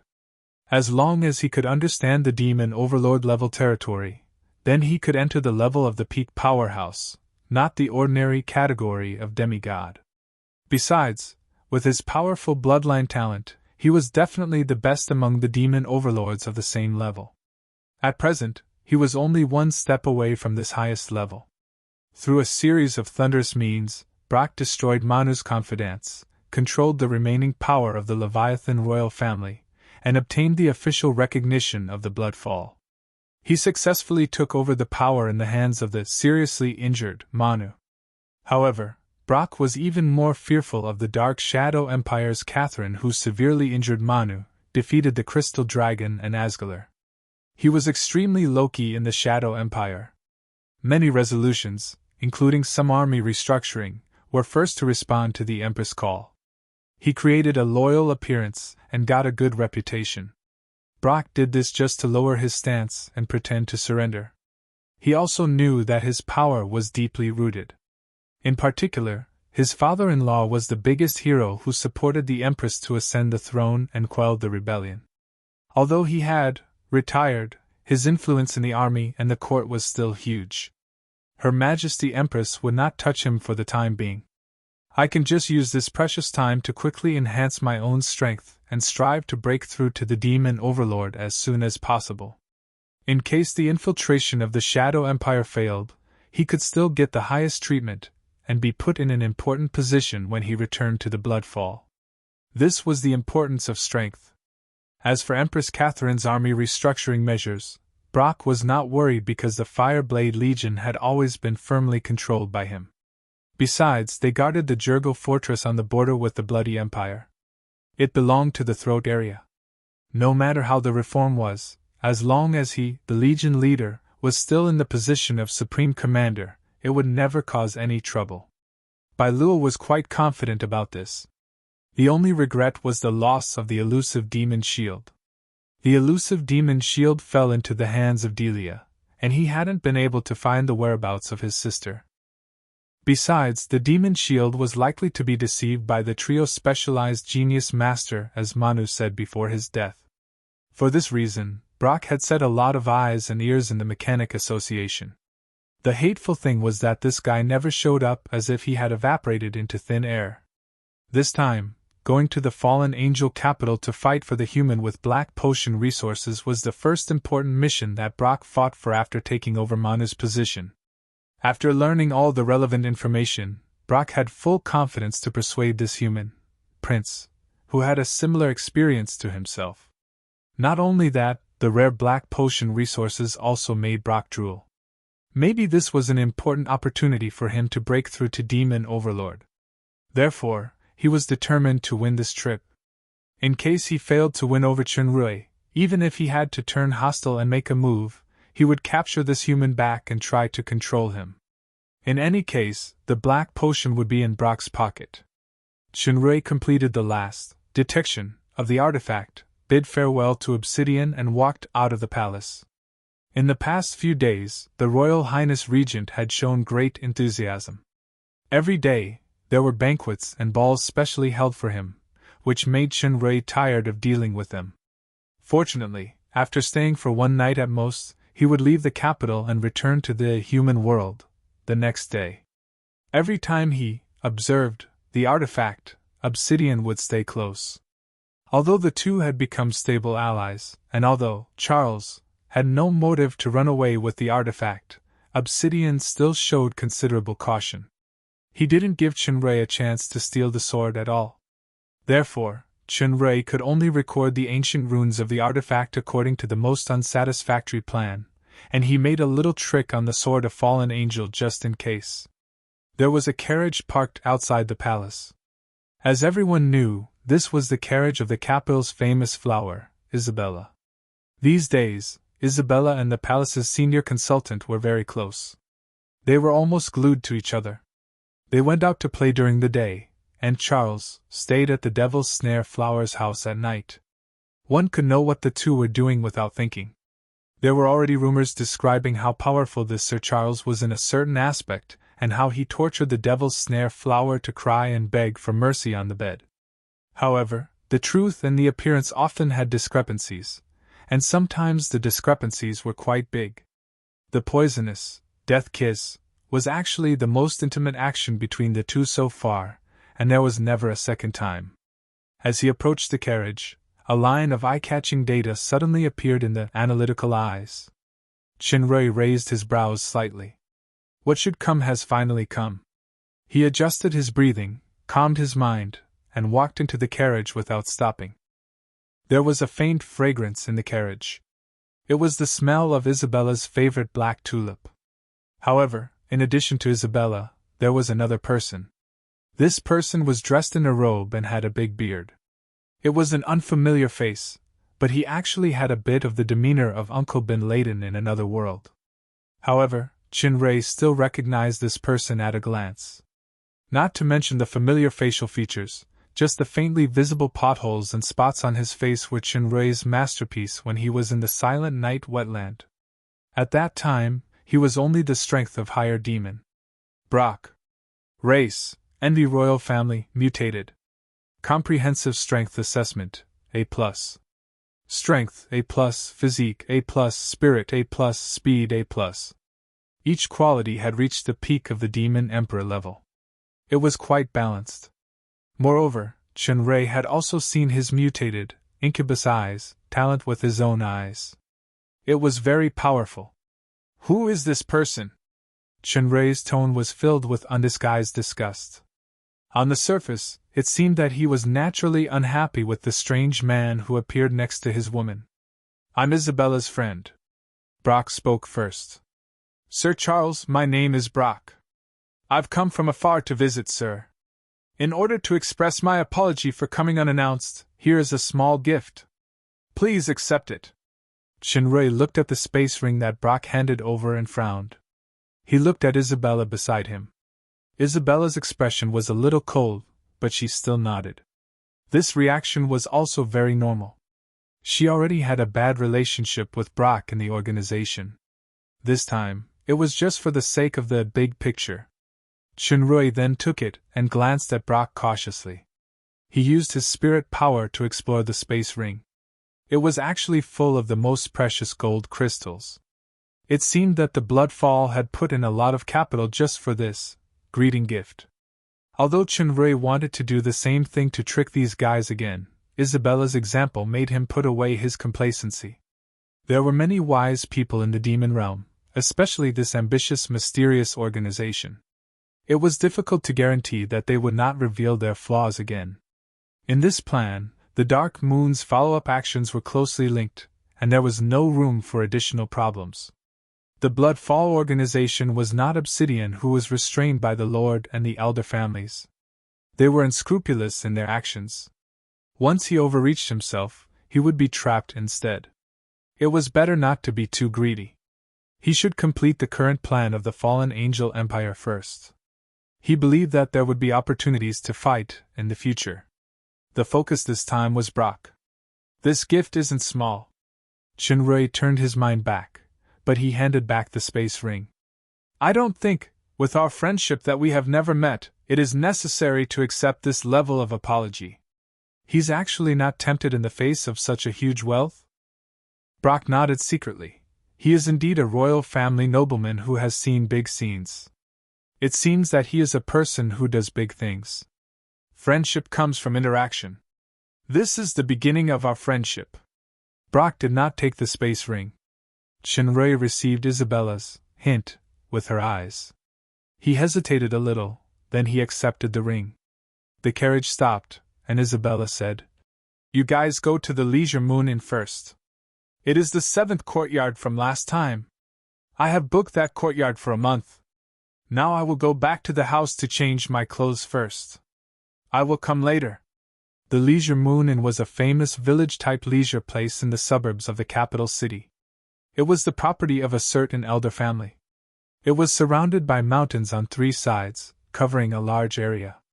The environment was elegant, the scenery was pleasant, and there were a series of services such as delicious food and beautiful women. Many high-ranking officials and nobles liked to go there. Innie, I'd better wait for you to go with me. Isabella glanced at him coquettishly. Don't you know that it takes the most time for a woman to dress up? All right then. Chunrei smiled slightly and squeezed her hand. Isabella smiled and walked down the carriage. Brock saw the intimacy between the two. He secretly thought that this Charles was indeed like what the intelligence said. He had an affair with Isabella. In the future, he could consider using beauty to win over or control him. After Isabella left, the carriage took the two all the way to the Leisure Moon Inn.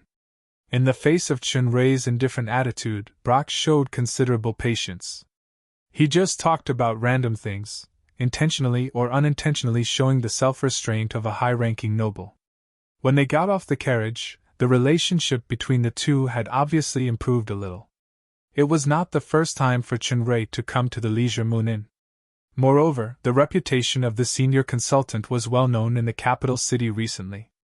Immediately, a maid led the two to the number 7 courtyard that Isabella had booked. The number 7 courtyard was an independent, private room, set on a mountain peak. The environment was very quiet. It was equivalent to a small manor with all the necessary settings. Chunrei came to the exquisite stone table in the courtyard and sat down. Brock also followed and sat opposite. A beautiful maid served drinks and snacks. A stick of incense was lit in the courtyard. The faint mist exuded a strange fragrance that made people feel relaxed and happy. Incense was one of the hobbies of the demon realm's upper-class nobles. The more advanced the incense, the more it showed one's identity. Chinrui waved his hand to let the maid leave. He squinted his eyes and took a light breath. He seemed to be savoring the feeling of this incense. Brock asked, "Sir Charles, do you also like the demon realm's dragon incense? This dragon incense is not the best. The taste is a bit rough." Chinrui slowly opened his eyes, flashing a strange light. Listening to Sir Brock's tone, "You already know that I'm not from the demon realm?" Brock smiled slightly. "First of all, please forgive my rudeness. I know many things about Sir, including the Body of Light blessing, the cooperation with Prince Obsidian, and some kind of unique precious resource in the demon realm. What is the relationship between you and Isabella?" Chinrui showed vigilance. "No, there are some things that even she doesn't know." Brock thought he replied cleverly. "If I don't even have this ability, how can I be qualified to sit opposite Sir now? I don't like to beat around the bush with strangers, especially men." Chinrui frowned. "Sir Brock, you should be a real aristocrat.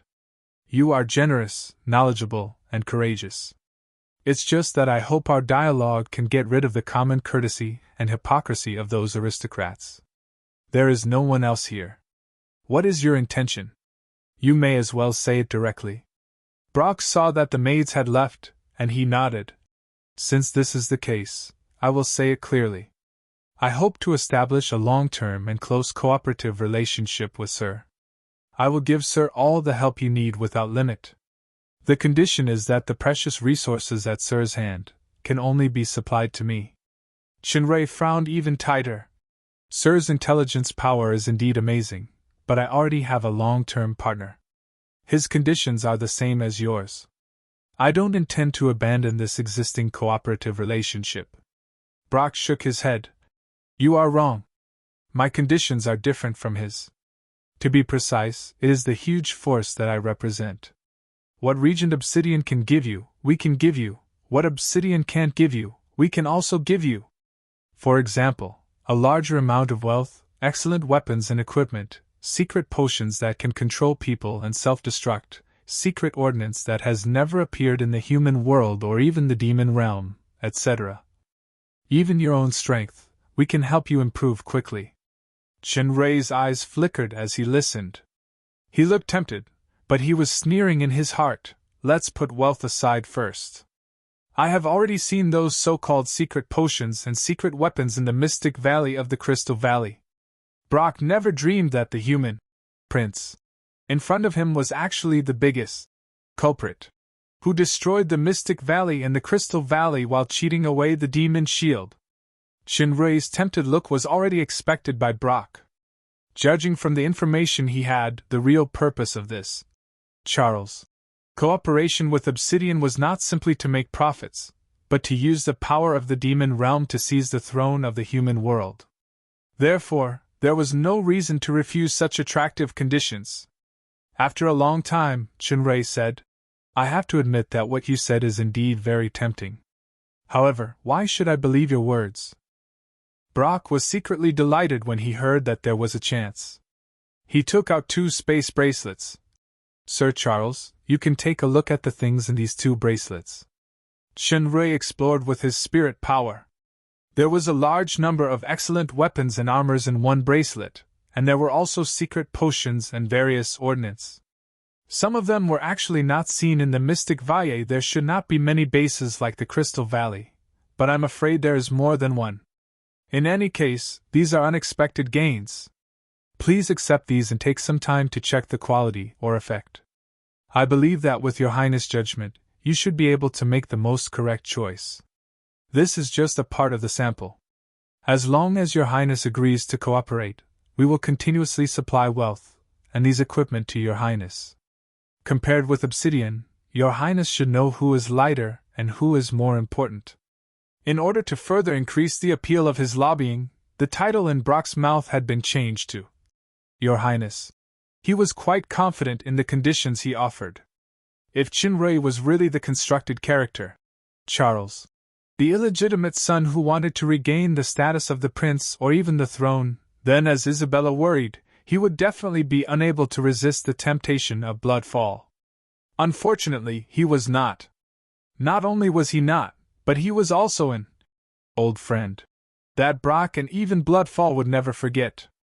Chinrui secretly calculated the time and showed a thoughtful look. His toes seemed to be tapping the ground habitually. If one listened carefully, they should be able to find that this was a strange rhythm. Brock did not notice this. He was still trying his best to use his eloquence to persuade this Charles, who seemed to be more and more interested. To be honest, Your Highness, I am also a royal family of demons. Like Your Highness, I once had something that belonged to me taken away. I understand Your Highness' feelings very well. Now, with the help of those people, I have regained a considerable part of it, and there will be more in the future. Brock was speaking with fervor and assurance when he suddenly felt a strange warning sign. If he had not faintly touched the edge of the demon overlord realm, he would not have such a keen sixth sense. Although the contact with the other party had been quite smooth, and there should not be any danger now, as a powerhouse who had experienced hundreds of battles, he believed in this intuition more.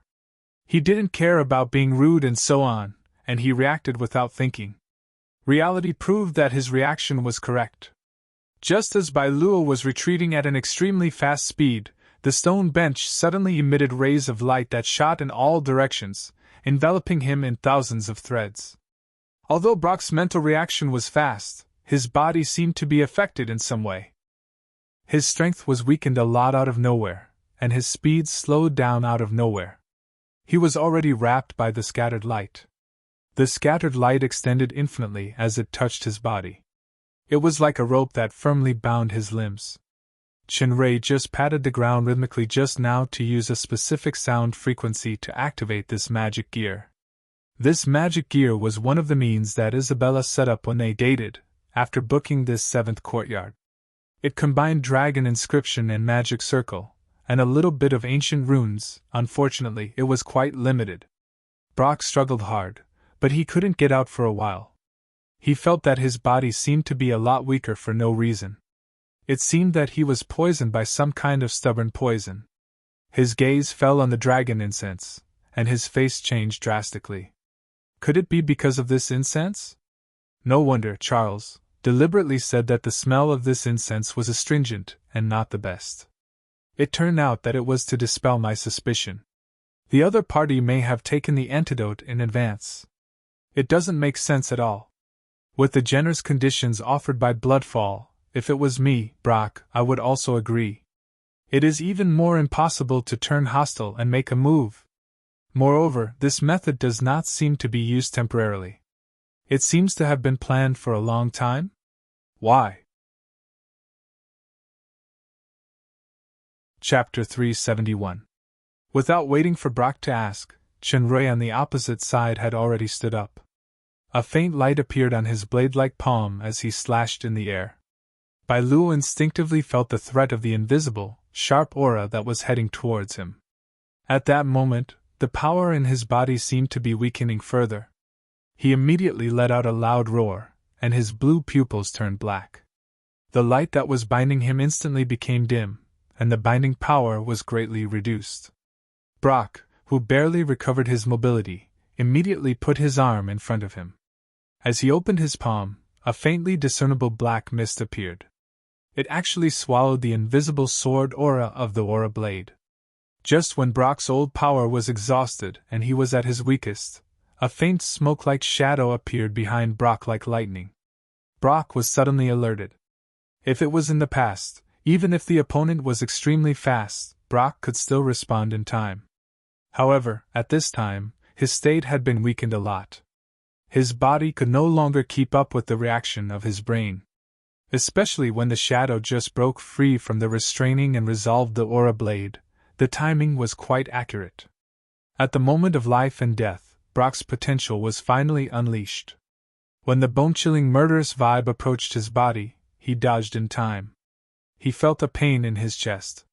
His right lung lobe had been pierced by some kind of sharp weapon. His physique that was close to the demon overlord level actually couldn't defend this blow, as if the wound was torn open by some terrifying beast. What was even worse was that a sharp, strange force penetrated into his body and began to quickly disintegrate the power of the Eye of Incubus, as if it was a natural nemesis. This time, he was severely injured. Brock roared, and the power of the peak stage of the Demon Emperor burst out completely. It completely swallowed the strange force that was running around in his body. His arm waved backward like lightning.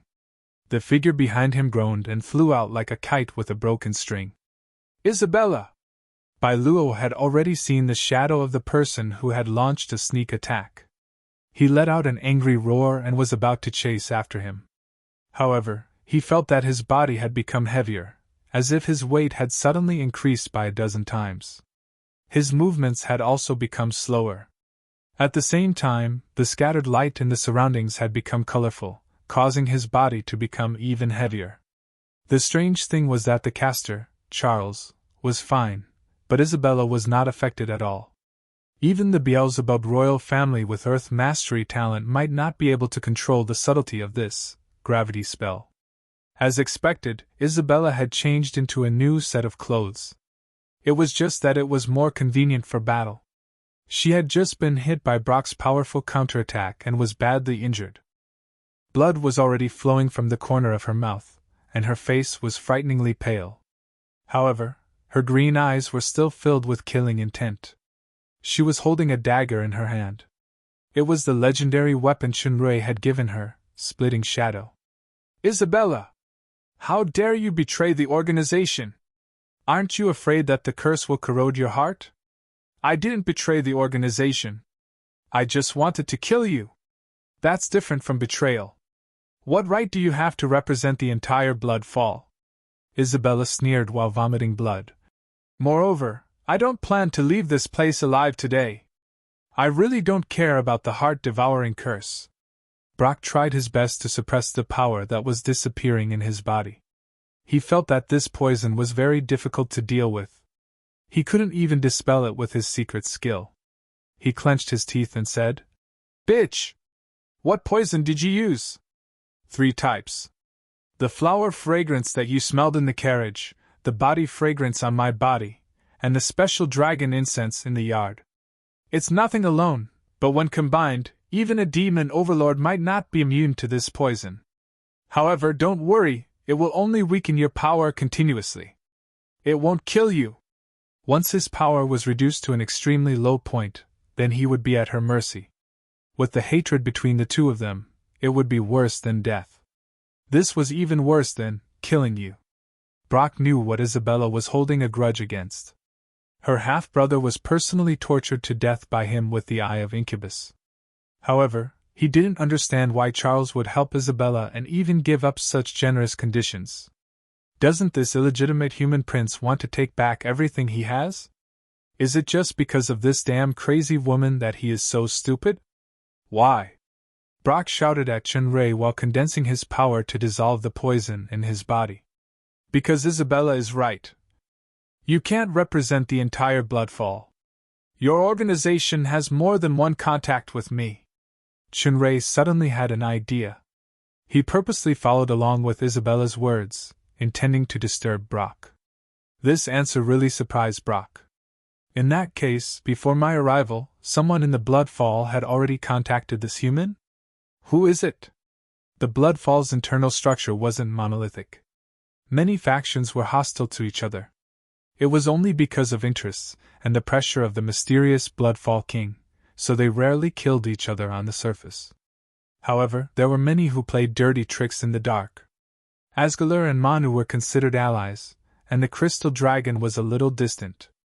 However, now that Manu was dead, there must be someone who hated or coveted the position that Brock currently occupied. Just as Brock's thoughts were flying, Chunrui immediately launched the power that he had just accumulated. For a moment, a strange phenomenon appeared. The sky became gloomy, and there was a sense of desolation in his heart. Everything in front of him seemed to begin to decay and age, including his power. In an instant, Brock had an illusion as if he suddenly aged a few hundred years. Territory.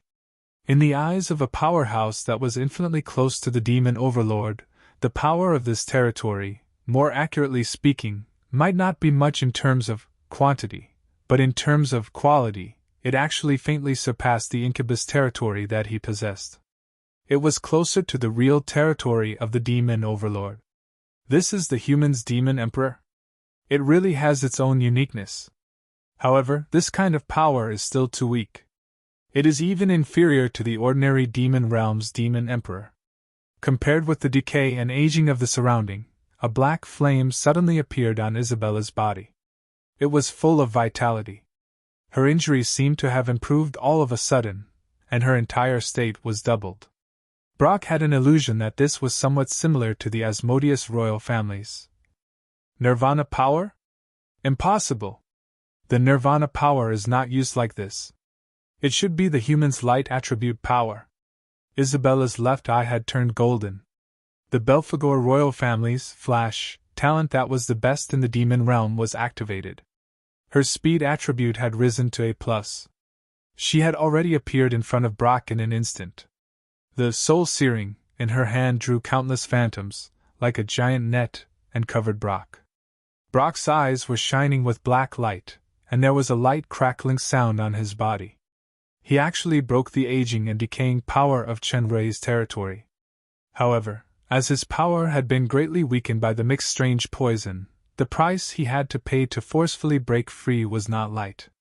It caused his internal injuries to worsen. Brock's usual long sword, Blood River, appeared in his hand.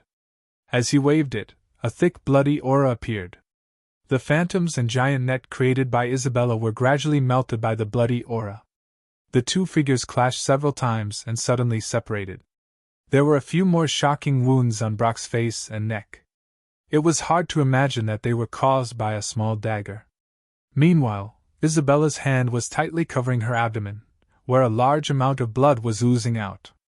After Chenrui's territory was forcefully broken, he only felt that his spirit seemed to have suffered some kind of backlash. The star power in his body began to flow in reverse, and it was difficult to control for a while. This was mainly because his strength had not truly reached the Demon Emperor level. Brock gave up on Isabella and rushed towards Chenrui. His purpose for coming today was not to fight with Isabella, but to deal with this human who had mastered the black potion. Moreover, as long as there was no interference from this human's territory and magic power, it would be much easier to kill Isabella. Chenrui saw his intention and had already teleported away. As Brock was about to chase after him, Isabella, who had activated Flash, rushed forward again. She had completely given up on defense and fought with her life on the line. Brock shouted angrily, and a large amount of black smoke emanated from his body. It spread rapidly, and the entire sky and land seemed to be shrouded by this strange smoke. Brock's current incubus territory could transform into any material object, and it could also transform into an invisible state that was immune to any physical damage. It also had the special ability of devouring flesh and turning it into its own strength. It was definitely not a problem to deal with these two enemies in front of him. Isabella's dagger hit Brock's body, and his body turned into black smoke and dispersed, wrapping around her instead. Isabella's combat experience was extremely rich. She pointed her dagger, and a whirlwind appeared, wanting to blow away the black smoke. However, after the black smoke dispersed, it quickly surrounded it again. The power of the whirlwind seemed to have been devoured, and it gradually weakened, disappearing after a while. At this moment, there was a sudden change in the black smoke that covered the sky and land. Balls of different sizes faintly appeared, slowly rotating with a strange rhythm. The black smoke's aura seemed to have decreased greatly, and it was difficult to maintain its invisible state. Brock's human figure faintly appeared. Brock's shock at this moment could not be any greater. This human actually had more than one type of territory power. Moreover, this strange territory had actually weakened his own strength by almost half. Logically speaking, to directly display one's own territory in the opponent's territory, one had to at least be evenly matched in terms of strength. Furthermore, one would more or less suffer from interference, or even backlash. Hence, Isabella did not forcefully display her territory. The problem was that this human's strength was much weaker than his, but he was able to display this strange territory power in his incubus territory without being affected at all. To be precise, this was actually not a territory, but a skill of the super system. Isabella was also secretly surprised. The power of Charles was mysterious and unpredictable. No wonder not only Lorden and the others, but even the Lincoln family's patriarch, Sartre, was defeated in his hands. Even now, when he mentioned the human's name, he showed an unconcealable fear. Thinking about it, Isabella reacted immediately. In her left eye that was shining with golden light, a destructive, dazzling light beam broke out of her body and shot directly at Brock, who was already extremely weakened. This attack method was exactly the same as the evil eye. It seemed that she had really trained in the underground ruins of Trevant.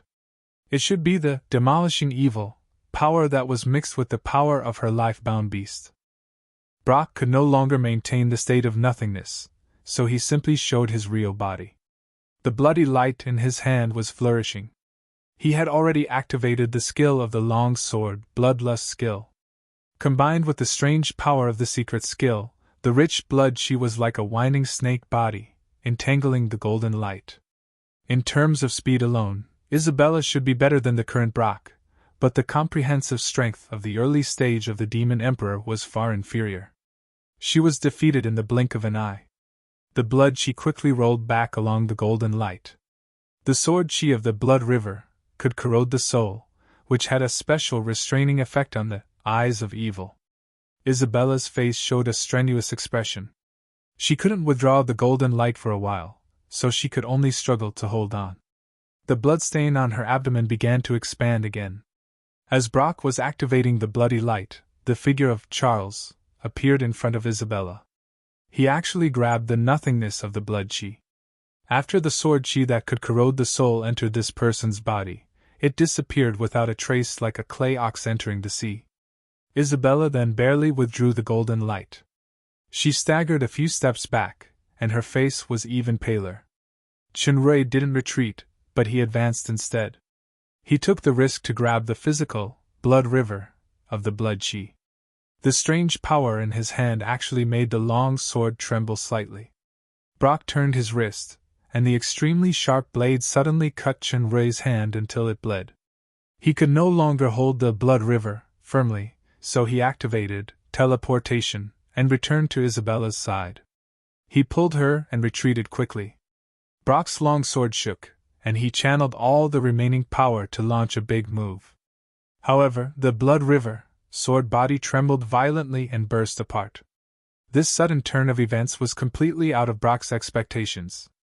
It meant that he had to bear the power of the blood river that he had laid on top of, as well as the power of the quasi-legendary level self-destruction, in a situation where he was completely unprepared. The exploding blade shards flew in all directions, and Bai Luo instantly became a bloody man. In that instant, his entire person seemed to have lost his normal reaction due to the shock. He had never thought that his beloved sword, which he was most familiar with, would actually explode on its own. Isabella thought that she saw it wrong. Brock was obviously going to launch an extremely fierce blow just now. How did this big move turn into such a miserable state? Even if there is a forbidden technique that harms others and oneself, it doesn't have to be so exaggerated, right? However, it is very likely that Charles just used some secret technique. This human's mysterious methods are simply endless. In fact, Isabella only guessed half of it. This was indeed Chunrui's method, but it was just a seed that was planted a long time ago. The original attributes of the blood river were: attack speed increased by 35%, water magic power increased by 38%, devouring the enemy's lost vitality and transforming it into its own physical strength. After being modified by Master Arthur in the Crystal Valley, the attributes were: attack speed increased by 38%, water magic power increased by 40%, devouring the enemy's lost vitality and transforming it into its own physical strength. It had the bloodlust magic: attack increased by 20%, defense decreased by 10%, limited to once a day. It seemed that the attributes of the equipment had been enhanced a lot. However, this enhancement of Chinrei's was at the cost of overdrafting the life of the Blood River. Since being modified, the current Blood River was already full of scars. In addition, Chinrei had just deliberately used his own blood to trigger a time bomb that was buried at the beginning. Therefore, the poor Blood River burst open without any suspense. After severely injuring its master, it officially announced the end of its life. The severe pain, severe injuries, and the mutation of the Blood River made Brock so angry that he almost lost his mind. He never thought that he would actually encounter such a painful defeat when he came to the fallen angel capital confidently. With a roar, the demon overlord's flesh and blood that had been deeply stored in the incubus territory completely erupted. All the fragments in his body were shot out, bringing out strands of black blood. The toxins mixed with strange poisons were also quickly eliminated. However, this kind of forced use of the power that had not been fully absorbed would encounter an extremely strong backlash later, but Brock couldn't care so much. If he didn't use his full strength today, perhaps he would fail miserably and die here. Chapter 372. Chinrei was taken aback because in the analytical eyes, Brock's comprehensive strength assessment had risen to unable to judge. From the previous contact and Isabella's intel, Brock's strength was at best the peak stage of the Demon Emperor. There was still a long way to go before reaching the Demon Overlord level. Unexpectedly, he has already reached the Demon Overlord level? Initially, although Chinrei's assassination plan was a bit risky, he was still quite confident. Now that it was almost the final moment, Brock's sudden display of true strength surprised him. It seemed that a part of the assassination plan must be brought forward. Even if a certain plan failed, I must kill this damn enemy. After Chinrei made up his mind, a walnut-sized object appeared in his hand. It was Zeri. Zeri's power was very terrifying. He had already used one when he broke through the secret prison. Now there were only two left. Even if Brock really reached the Demon Overlord level, he would be half dead even if he did not die. However, Zeri needed time to activate the dragon inscription on it one by one in order to exert its strongest power. Before Chinrei activated Zeri's inscription, Brock's figure had appeared in front of him instantly. Chinrei could no longer activate teleportation, so he immediately released the protective shield. Brock reached out and grabbed, and he actually shattered the protective shield in the air. However, when he wanted to use pure strength to suppress Charles S. Star's territory, with a strong weakening power, there was no reaction at all. The skills of the super system seemed to be able to surpass all rules. "Isabella!" Chinrei yelled.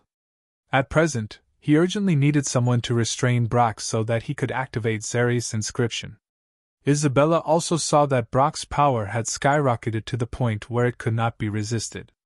When she heard Chinrei's yell, she gritted her teeth. Not only her left eye, but her right eye also faintly glowed with golden light. If she magnified her pupil, she could faintly see the image of an eye demon in her right eye. As Brock reached out to grab Chinrei, he suddenly felt a pain in his head.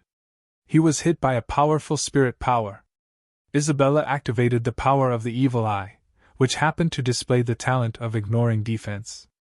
Brock covered his head in pain and staggered back a few steps.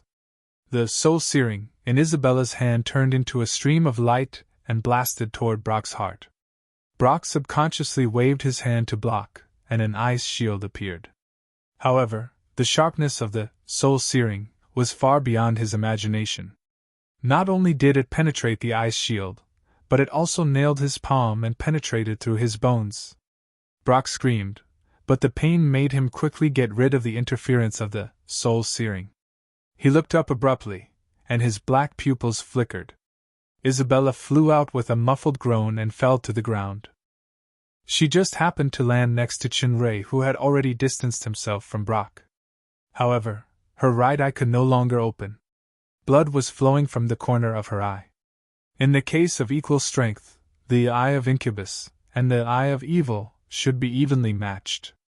Unfortunately, the gap between Isabella's strength and Brock's was too big. Although she had the enhancement of the evil eye and the power of fusion, her spirit power had been greatly damaged under the counterattack of the Eye of Incubus. Chinrui grabbed Isabella and fled to the house in the courtyard. Brock thought that he was panicking and didn't know where he was going, so he showed a ruthless expression. As he was about to chase, a strong sense of crisis suddenly appeared in his heart.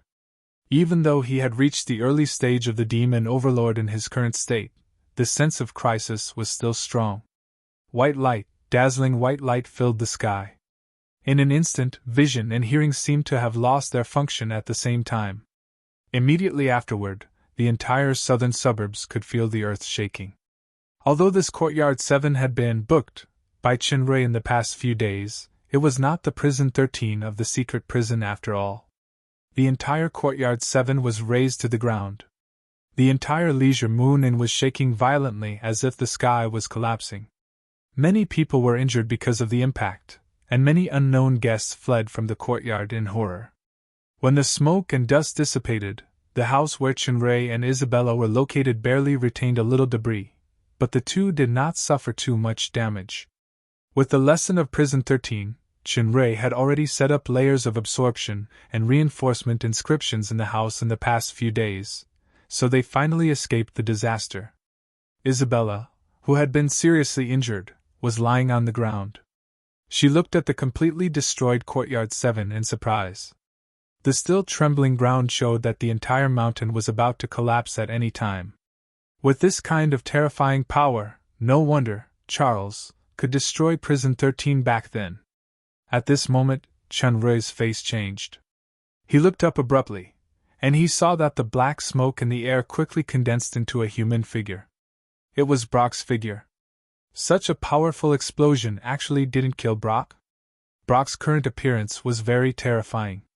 Not only his hideous and distorted face that was barely distinguishable, but his body was also scarred. His bones could even be seen in many places. If it weren't for the succubus territory that could turn into an invisible state that greatly reduced the damage and the protection of Manu's peak stage demon overlord power, he would have been smashed into pieces just now. Even so, Zeri still caused serious injuries that were almost fatal. Especially in the succubus territory, the unabsorbed Manu's power had all been used to protect Brock's body. This meant that he could no longer absorb this demon overlord level flesh and blood power in the future. He could only rely on himself step by step to step into the demon overlord realm. Die! Brock gritted his teeth and roared a word from his hoarse throat. The surrounding air seemed to be solidified by some kind of icy power. There were traces of faint cobwebs all over, making Chinrui and Isabella unable to move for a while. This was Manu's original power. Even if Brock didn't use it, it would disappear without a trace when the time was up. The dagger, soul-searing, that Brock snatched from his hand shone brightly. It was wrapped in a ball of icy energy, and shot out like lightning. It wasn't aimed at Isabella, but at Chinrui, whom he hated the most. This human is too hateful. He actually set up such a killing trap that caused me to suffer such a terrifying injury. Even the power that I obtained from Manu was exhausted. He deserves to die. I must kill him. As for the cooperation and the black potions, I've thrown them all to the back of my mind. Moreover, if I use the method just now again, then even with the support of Manu's power, it will be difficult to resist. Facing the terrifying killing weapon that contained the power of a demon overlord, Chinrui, who was bound by the territory, had no time to dodge. He instinctively felt that if he was hit by this blow, even if his physique was special and he wouldn't die from a critical hit, his body would be disintegrated by the terrifying icy power. Dark will couldn't be used in this kind of situation that contained territory power. It was cracked by Brock in the Silent Night wetland previously. Then he could only use the demonic flies transformation skill of the God-eating mask. That could be used once a day or use the demon shield to block in front. Although it would expose the identity of Charles as Arthur, and the plan would also be affected, he couldn't care so much at the moment of life and death. At this moment, a figure suddenly bounced up from the ground and pounced on Chinrui. The dagger that contained the power of a demon overlord was firmly nailed to the back of the figure. Isabella. She didn't know where her strength came from, but she actually broke free from the shackles of the spider silk and blocked the fatal stab for Chen Rui. After the dagger pierced through her chest, it penetrated through her body and stabbed into Chen Rui's chest, but it only penetrated 3 centimeters into the flesh. It wasn't a threat. Chen Rui was really shocked this time. From the beginning to the end, he was just hypocritical to Isabella. Isabella should also understand that even if she was a little touched later, she was never really moved. Otherwise, she wouldn't want to kill him 4 times. Isabella! Isabella's right eye that was sticky with blood could no longer be opened, and the golden color of her left pupil was also fading rapidly. There was no trace of blood on her pale face, but she showed a faint smile. You said that sometimes we may not be able to choose the beginning, but we can choose the end. This is the end that I choose, that belongs to me. Chen Rui felt that the blood flowing from Isabella's body suddenly became cold and flowed into his body. At this moment, it actually made him feel a faint pain. It was heartache. Brock also didn't expect Isabella to do this suddenly, but these 2 people couldn't escape death anyway. As he was about to kill them again, a roar suddenly came from the horizon. Brock was taken aback when he felt the power contained in this roar. The roar approached at a very fast speed, and it had reached in front of him in an instant. This was a man in a black robe with short blonde hair, deep facial features, and a beard. There were 3 pairs of wings on his back, floating in the air. The supreme ruler of the fallen angel capital, Regent Obsidian. Obsidian finally came. The reason why he came here was the invitation sent by Chen Rui in advance. He was originally on the way to the Leisure Moon Inn. After hearing the huge explosion from the Leisure Moon Inn, he immediately flew out of the royal carriage and rushed with all his strength. It was just that the plan couldn't keep up with the changes. Since Brock's strength exceeded Chen Rui's expectations, Obsidian's timing of coming to the appointment was still a little late. Man proposes, God disposes. After Obsidian saw the scene in the field, he was shocked at first, then he showed an extremely angry expression. Charles and Isabella actually fell to the ground full of blood. It was unknown whether they were alive or dead. Judging from the scene in front of him, they definitely went through a terrifying battle. All of this was done by this guy in the opposite air. Brock recognized Obsidian. He didn't expect him to appear here so soon. In the case of relying on external forces, he was at most the early stage of the Demon Overlord, while Obsidian was the peak stage of the Demon Overlord. Even if his strength did not reach the level of Raisin or Catherine, he was far from what Brock could match at present. It seems that I can't kill that human today. At least I killed Isabella, but the loss on my side is too heavy. At this moment, Chen Rui, who fell to the ground, suddenly screamed. The ground shook, and his body burst open. He and Isabella exploded into a cloud of blood mist as if they were smashed into pieces. At the same time, a certain equality contract in Obsidian's mind suddenly disappeared without a trace. Rumble! The mountain peak where the entire number 7 courtyard was finally unable to withstand the devastation and collapsed. Obsidian was so furious that he couldn't believe his eyes. This palace senior consultant with astronomical amounts of money raised from major estates and major families, this human with the most precious black potion resources, this most critical partner related to the future of the fallen angel empire and myself, is actually annihilated just like that. What about the solution to the sword of fallen angel? What about the black potions? What about the huge benefits that are in urgent need of returns? Brock was also stunned. My blow just now doesn't seem to have such an exaggerated effect, right?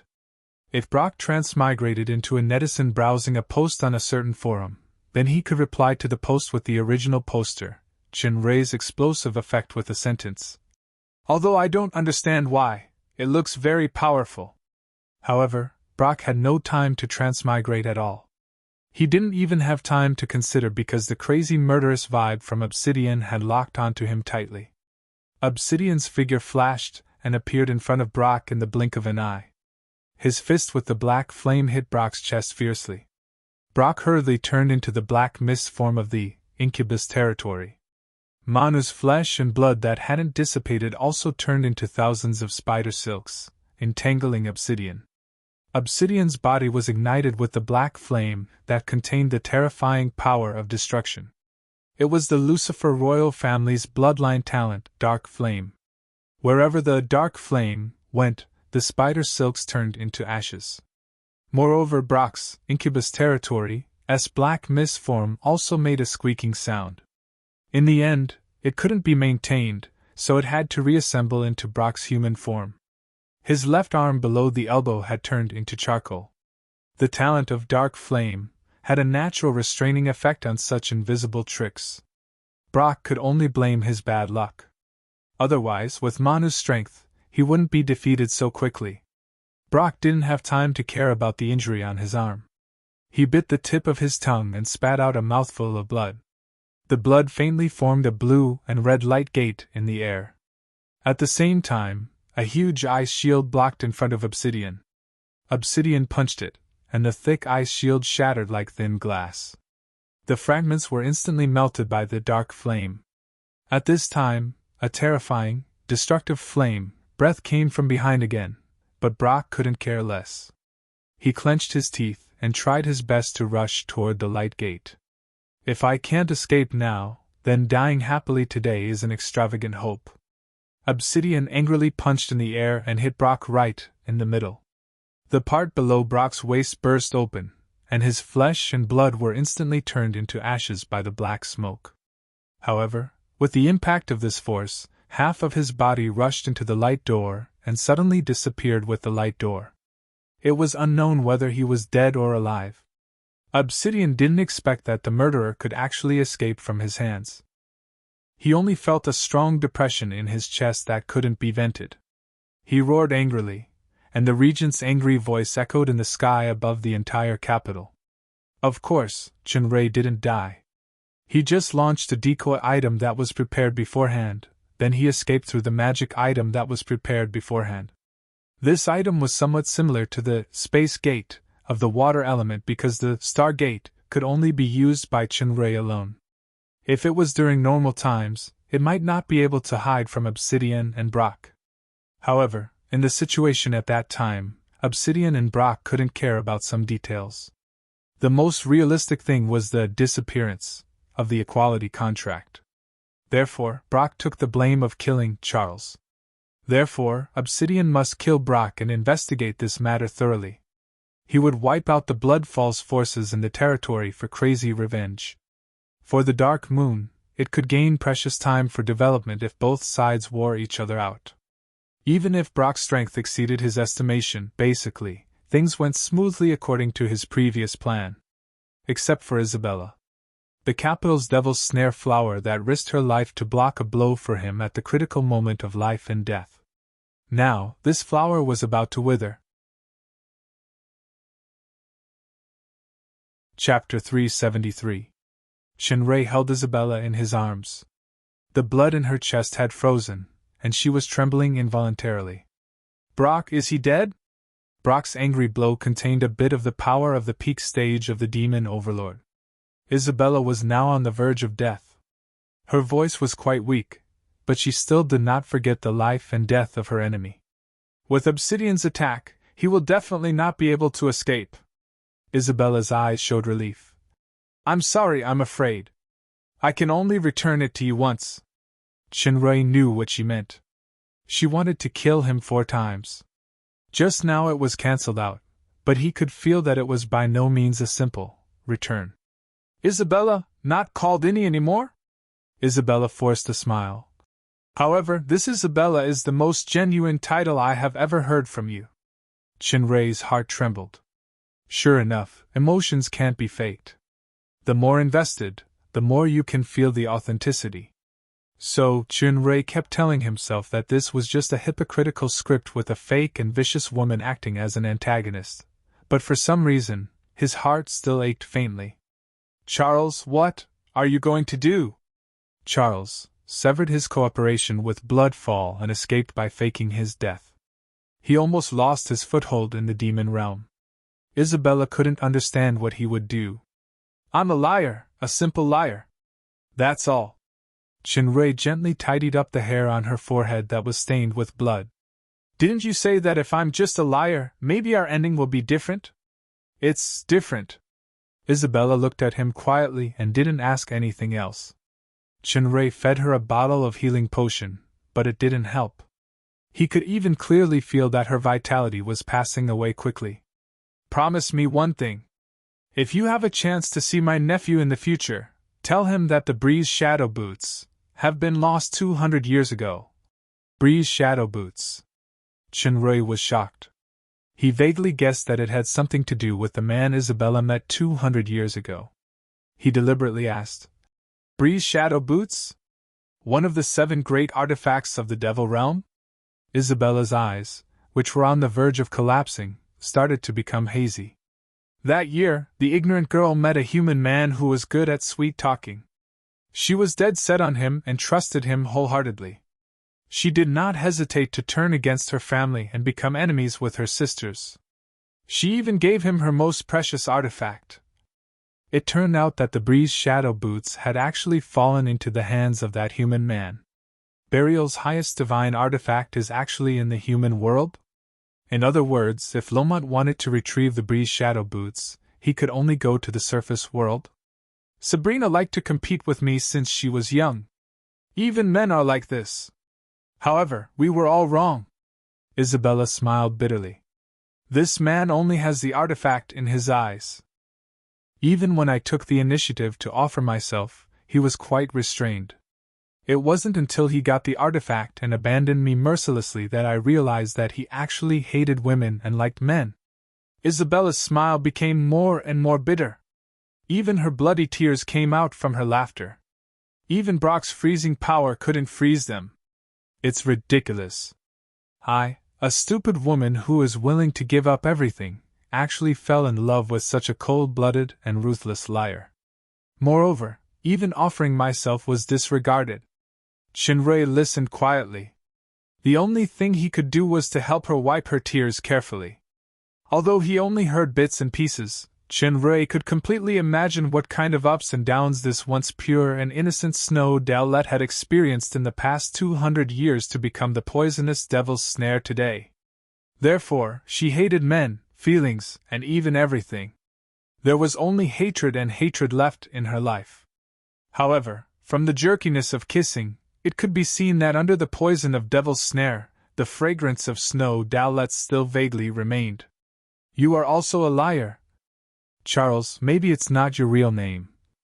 Isabella's life gradually dissipated with a bitter smile. However, I would rather meet you back then, at least. Isabella's voice became softer and softer, and the trembling of her body gradually stopped. Chinrui took a deep breath and finally made a decision. There was a clear glass bottle in his hand. The bottle was filled with black potions. Fallen Angel Capital Palace.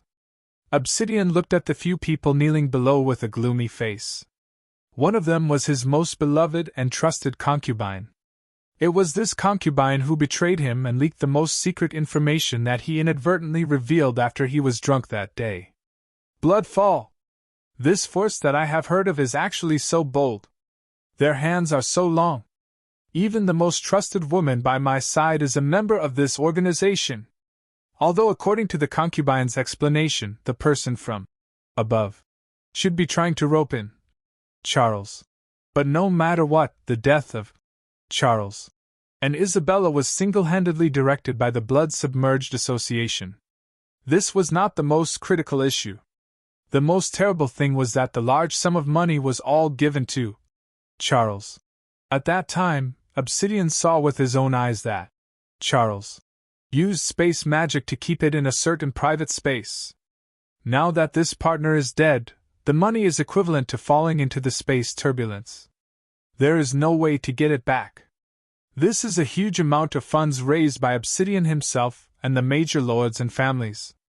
Just the Red Spirit Lord Josh alone has contributed 1 billion. Now not only the huge sum of money and black potions are gone, even Charles is gone. It can be said that the dead cannot testify. What can I use to return these families and these estates? Thinking of this, Obsidian's heart was bleeding. Even if the truth of the blood fall is revealed, or even the concubine is used as a witness, no one will believe it. No one is willing to believe that those guys only want money.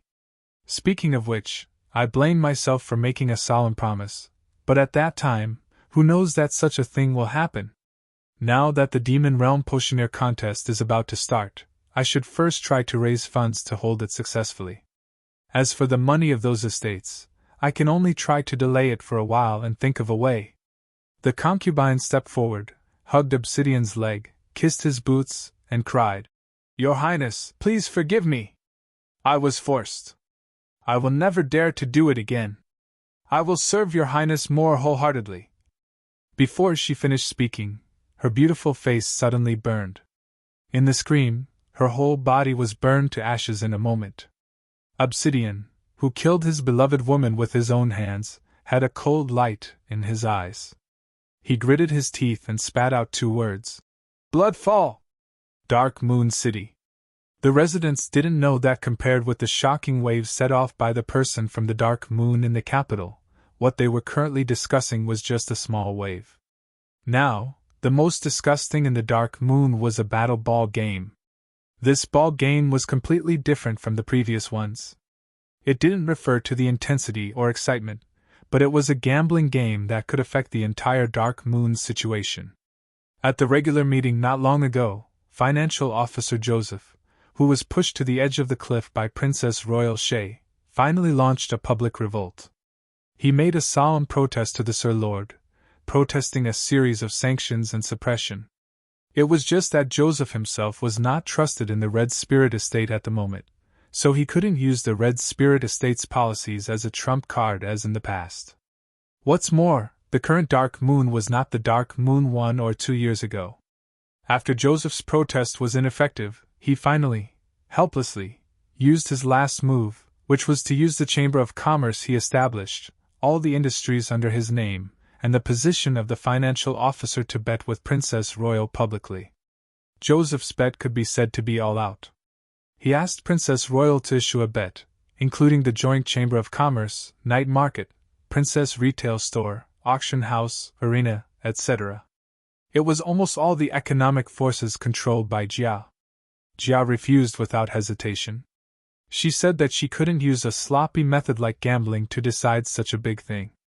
From the current situation, even if she didn't take this risk, she could slowly crush Joseph. Joseph was very cunning.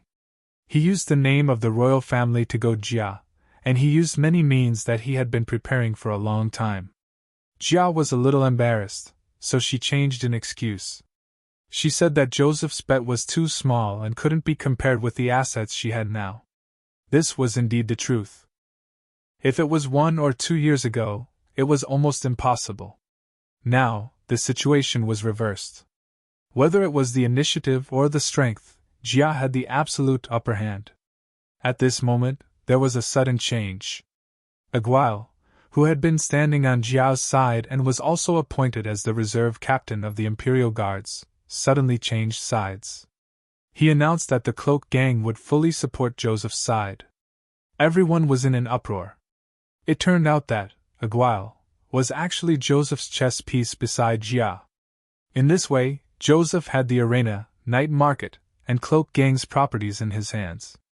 Plus the position of the financial officer, he was barely on par with Jia's side. Jia was furious about Aguil's defection. With the support of a group of families, she agreed immediately. Many of these families were fence-sitters. They were very good at seeing opportunities. No matter who won or lost, they would support the meritorious service anyway. In this way, both sides used the battle ball as a gambling method. A highly anticipated competition was scheduled to be held at the arena at the end of the month. At that time, all the audience would witness it. Whoever won would truly control the Dark Moon's economy. With Jiao's prestige in the Dark Moon, coupled with the strength of the Imperial Guards and Garrison Guards that were obviously higher than the civilian teams, most people were naturally optimistic about this Princess Royal. As for Joseph, at most, he was just a relatively strong team that was secretly trained. He couldn't be compared with the Imperial Guards and Garrison Guards who represented the Dark Moon and should also represent the Demon Realm's Battle Ball at the same time. The rules of the Battle Ball had strict restrictions on both sides of the competition. It was impossible for a higher demon to play against a lower demon. Joseph and Princess Royal agreed that the two teams that would play were the intermediate demon team. Jia should be a sure winner.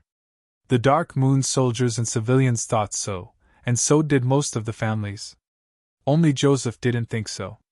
He had seen the intermediate demon battle team under Aguile with his own eyes. Their strength was definitely better than all the current Dark Moon teams. They put on so many postures in the beginning, including forcing him to the edge of the cliff, just for this regular meeting. Aguile really didn't let him down. He stood up in time and successfully facilitated this gambling match. With the careful planning of this ally, Joseph was the real winner who had the last laugh. It was just that Joseph didn't know that even Aguile himself thought that Jia would win. This was simply a pit. Now that Joseph had jumped into it, he was burying himself in the soil step by step. Only the last shovel was left. From the beginning of the cooperation with Aguile, Beelzebub, this gloomy and cunning Dark Moon financial officer and the eldest son of the Red Spirit Lord was destined to be a complete tragedy. Chapter 374. The sky was very blue. This was the first feeling Isabella had after opening her eyes. She clearly remembered that she had touched death, but she came back to life. Although there was still a sense of weakness, all the fatal injuries were miraculously healed. It was almost impossible, but it happened. It seemed that only the legendary Grandmaster potion could create such a miracle. Recalling the previous scenes, it was like a dream. However, some people in the dream couldn't be forgotten even after waking up. It was like some kind of imprint that had been engraved in her heart. The man was no longer by her side. He only left a note. Maybe one day, we will meet again. Maybe one day, I will personally pick a snow dowlet and give it to you. But this is just a maybe. Because I'm a liar, a pure liar, don't trust me too much. Isabella gently stroked the note and slowly stood up. A faint smile appeared at the corner of her mouth. This smile was as if the gorgeous and seductive devil's snare had returned to the snow dowlet without any makeup. Liar! She pursed her lips and said softly. Her graceful back was covered with the light of the two moons as she walked forward. Her firm steps were full of confidence and hope, which was unprecedented. In the end, Sir Swindler did not just watch the beauty who risked her life for him pass away. Even though he was killed 4 times and saved once, plus the resurrection potion saved him once, it was a losing deal no matter how he looked at it, but he felt that it was worth it. Isabella wasn't Sabrina, and she was Lomot's immediate family. With this leisure moon and incident, Isabella could be said to be truly dead. Her name had been removed from the capital, which saved her a lot of effort. Hopefully, after she was reborn, she could truly be a phoenix nirvana and completely walk out of the shadow of sadness and hatred.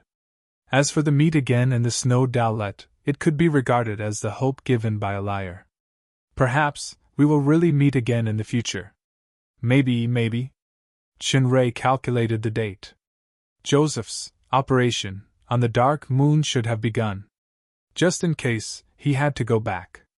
Besides, he missed Athena and the others a little. Previously, he fed the resurrection potion to Isabella and found a safe place to guard her until her physical condition was basically healed. When she was about to wake up, he left quietly. At this time, the color of the two moons had slowly changed. It was dusk. It had been more than a day since the explosion of the Leisure Moon Inn.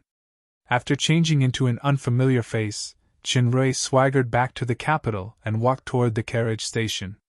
Although this was only the outskirts of the city, he was still closely interrogated by the patrol army along the way. Fortunately, the identity of this foreign businessman was prepared early in the morning, so there were no flaws. Judging from the current situation of martial law everywhere, and the great reduction in the number of people coming and going, the angry Royal Highness Regent was preparing to wipe out the members of the Bloodfall force. This reaction was exactly what he wanted. Being able to wipe out the bloodfall of the fallen angel empire once, at least severely injuring them, would have a very positive effect on the future of Jia and the entire empire. It was regarded as doing a good deed. Just when Chenrui was about to walk to the station, a voice suddenly sounded. Wait a minute. This was a pleasant female voice, and it was a little familiar. Chenrui's complexion suddenly changed. It was not a little familiar, but very familiar. As soon as he turned his head, he saw a woman wearing glasses and holding a book coming over. This woman's figure was a little bloated, and her appearance was relatively ugly. Her facial features were barely symmetrical, but her face was covered with freckles and there was a shallow scar on her forehead. Chenrui's heart still began to tighten. Even without looking at the display of analytical eyes, he could guess the identity of this freckled, scarred, and bespectacled woman. Race, dragons, fairy dragon. Comprehensive strength assessment, unable to judge. Oh my demon god! It's Ms. Rala! She actually disguised herself. Didn't Rala stay in the Rainbow Valley to concentrate on scientific research? How did she find the capital? Could it be a coincidence that she stopped me? Chenrui knew that he couldn't avoid it, so he braced himself and asked, Miss, what's the matter? You made me look really hard. Miss, did you recognize the wrong person? Don't pretend anymore. You can't escape from me. The bespectacled woman looked at him with shining eyes. Is this transformation? Or illusion? There are almost no flaws on the surface. It seems that I have to study it carefully when I go back. Study again? Chenrui only felt a chill rising from his spine. He had confirmed that he was recognized by the fairy dragon. How did Rala recognize me when I used true camouflage plus true breath holding? It's too unscientific. Think about it, how should I punish the guy who ran away when I go back? The bespectacled woman looked thoughtful. Coke? Barbecue? Rice paste? Jam? Chenrui was creeped out listening to it. He had an idea and quickly said, Ms. Rala, actually. I didn't run away, but I saw that you have been immersed in research all day, so I wanted to prepare some gifts to give you a surprise. Although her appearance had changed, the attributes of the bespectacled woman's fake naivety remained unchanged. She looked confused. What? Obviously, she didn't believe it. The more it was like this, the worse it would be when I go back. Moreover, I should return to the Dark Moon now. I can't stay in the Rainbow Valley anymore. At this moment, another patrol team walked over. The team leader shouted, Who are you people? Chenrui quickly replied, My name is Simon, a great demon. I'm a businessman from the Red Spirit Estate, Town Moling. I'm his wife. Rala's voice sounded first. Because a guy sneaked out of the house without saying a word and wanted to come to the capital to steal his old lover, so I chased all the way here. I finally found him, and now I'm going to bring this man back. No way! There is such a melodramatic, dragon's blood story? Chenrui was dumbfounded, but he was glared at by Rala's threatening eyes. He immediately lowered his head and didn't dare to make a sound. Several soldiers behind him showed sympathy for Chenrui. Most male great demons are dissolute by nature, and this man is really a bit miserable. With such an ugly and tough woman, his life is over. The captain saw the changes in their expressions and nodded slightly. You want to go back to the Red Spirit Estate immediately? It's a special period now. There is a curfew at night. The courier station has been closed in advance, and will only open in the morning. Moreover, the gate of the outer city is about to close. You'd better go back to the city quickly and find a hotel to stay in. Otherwise, if you wander outside at night, you will be regarded as suspicious and arrested. Thank you, sir. Rala actually had the talent for role-playing. To be more precise, she was black-bellied. She held Chenrui's arm intimately. So, dear, let's find a place to go immediately. Maybe we can discuss how to punish that disobedient man? This time, there were even more sympathetic or gloating gazes behind him, as if they could already see the scene of some poor man being crushed under a plump woman's body and ravaged. Those with more hardcore tastes had already thought of special props, such as whips and candles. In this way, Chunrui was intimately held by Rala and walked all the way to the city. What about the gifts and surprises you prepared? Sure enough, whether it was Miss Long of Science or Miss Long of Research, she was still Miss Dragons who was sensitive to certain elements. This was the real reason why Miss Long did not immediately take the disobedient man back to the Rainbow Valley. This, Chunrui's excuse just now was just a temporary measure. His brain suddenly turned quickly, desperately thinking of a way to escape. It's too late now, and the curfew in the city is coming. Let's find a place to stay first. You'll know tomorrow. Really? Miss Long looked at him suspiciously. Yes. Cold sweat? Then, let's go, dear Simon. If you still want to escape. If you can't satisfy me. Humph. Soft voice. Understood. Waterfall sweat, of course, the two found a hotel to stay in. It was worth mentioning that Miss Long cooperated with the two of them as husband and wife. And asked for a room? Miss Rala conjured a floating water elemental bed above the big bed and lay comfortably on it. You don't need to sleep on the bed, but you still want to occupy the space. Dear Simon, who could only sleep on the floor, secretly criticized in his heart, but he faintly guessed that the reason why he was found and recognized by Rala was that Miss Long secretly cast a secret technique. If I use the Stargate to escape back to the Dark Moon now, I'm afraid that even Piglia will be in danger if Rala finds me. This is something that will cause endless trouble. It's better to use an overt scheme to appease Miss Long, ask questions related to the secret technique, and then try to leave. Early the next morning, Chunrui took the fairy Miss Long to stroll around the capital. He first found a place to enjoy a nutritious and delicious breakfast, then he took her to the busiest southern neighborhood in the outer city. Rala had been cooped up in the Crystal Valley for many years. She hadn't wandered around like this for a long time. At first, she was a little uncomfortable. After a long time, the talent of shopping hidden under the research was stimulated. She almost went to every store. Chunrui was not stingy. He bought everything she liked. Anyway, she had so much money that it was more than enough to buy the entire capital. Rala was full of joy after buying a lot of things. The most important thing was that she didn't pay for it. She immediately praised Simon, and seemed to have completely forgotten about punishing some people. Walking into a very high-end boutique clothing store, Rala took a fancy to a plain white dress at first glance. Chunrui was about to take out money to buy it, but the shop assistant shook her head and said, "This dress is exquisite. There is only one piece, but it has been reserved in advance." Rala glanced at Chunrui. Generally, this kind of thing is solved by Sir Assistant. Chunrui had no choice but to step forward and say, "Well, I'll pay 3 times the price. Please sell it to me." 3 times? The succubus shop assistant was taken aback. The price of this dress is already expensive. This man did not bargain at all. He offered 3 times the price as soon as he opened his mouth. Unfortunately, it is for such an ugly woman. "I'm sorry."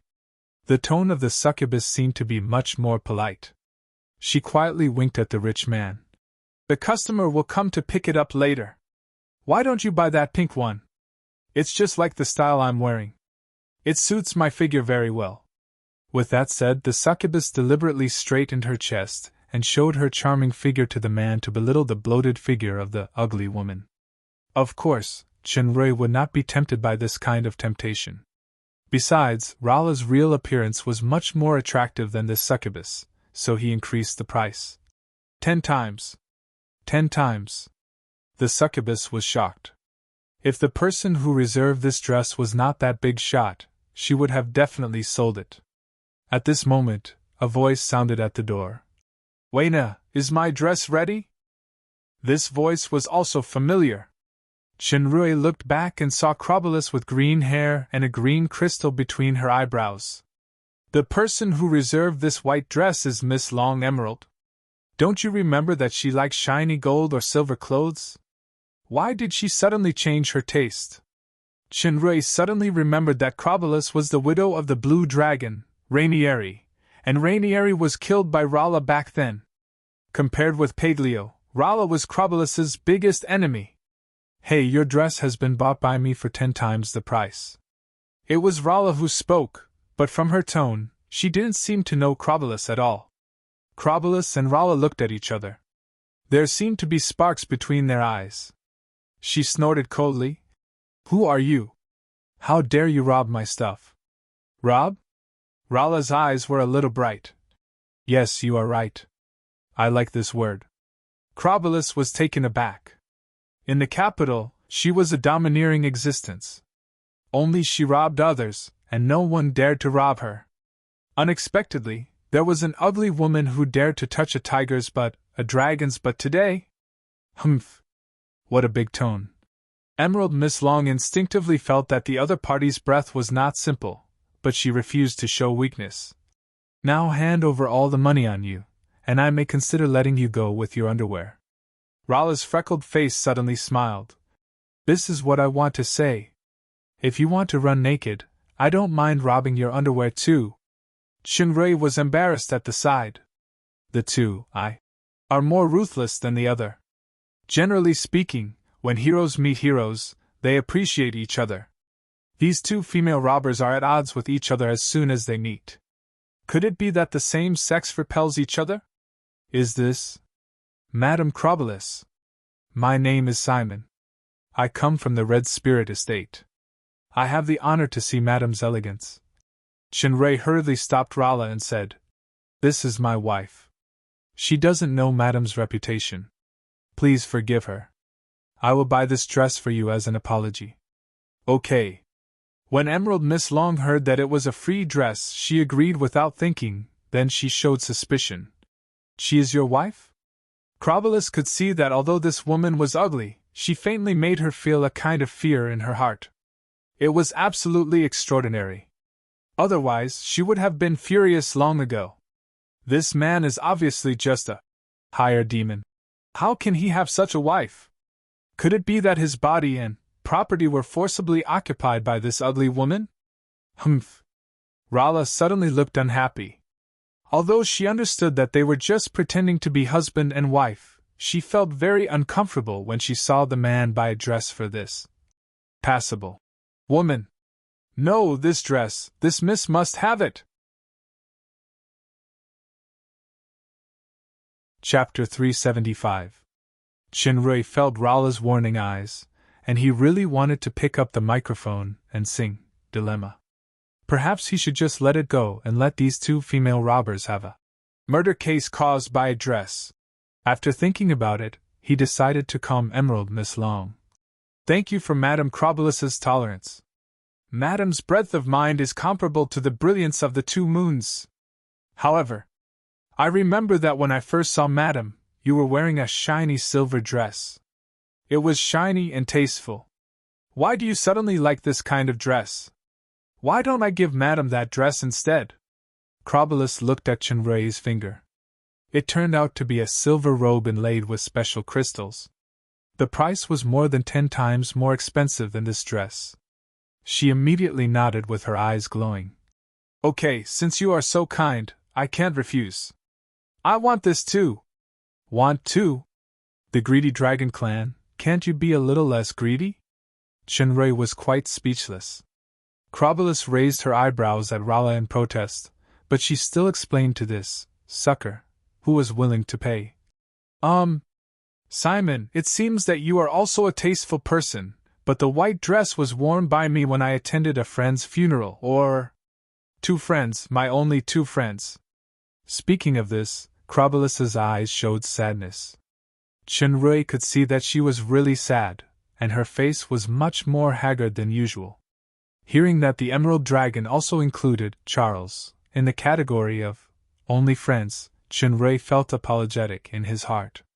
He put away some thoughts that he initially wanted to provoke Ralla to deal with Crabalus. To be honest, Crabalus was a pretty good friend except for some common problems of dragons. Unfortunately, I can't tell her the truth now. In the future, Crabalus should have a chance to reunite with Isabella. As for Paglio, I will wait until the dead duck dragon unlocks its seal and recovers its strength. If possible, I will try my best to give the emerald dragon a way out. Under Chunrei's repeated winks, Rala finally stopped insisting. She watched Krabalas strut away with the two clothes. Walking out of the shop, Rala said with an unhappy face, "It's just an early stage of the demon overlord little emerald dragon. I can kill her with a raise of my hand.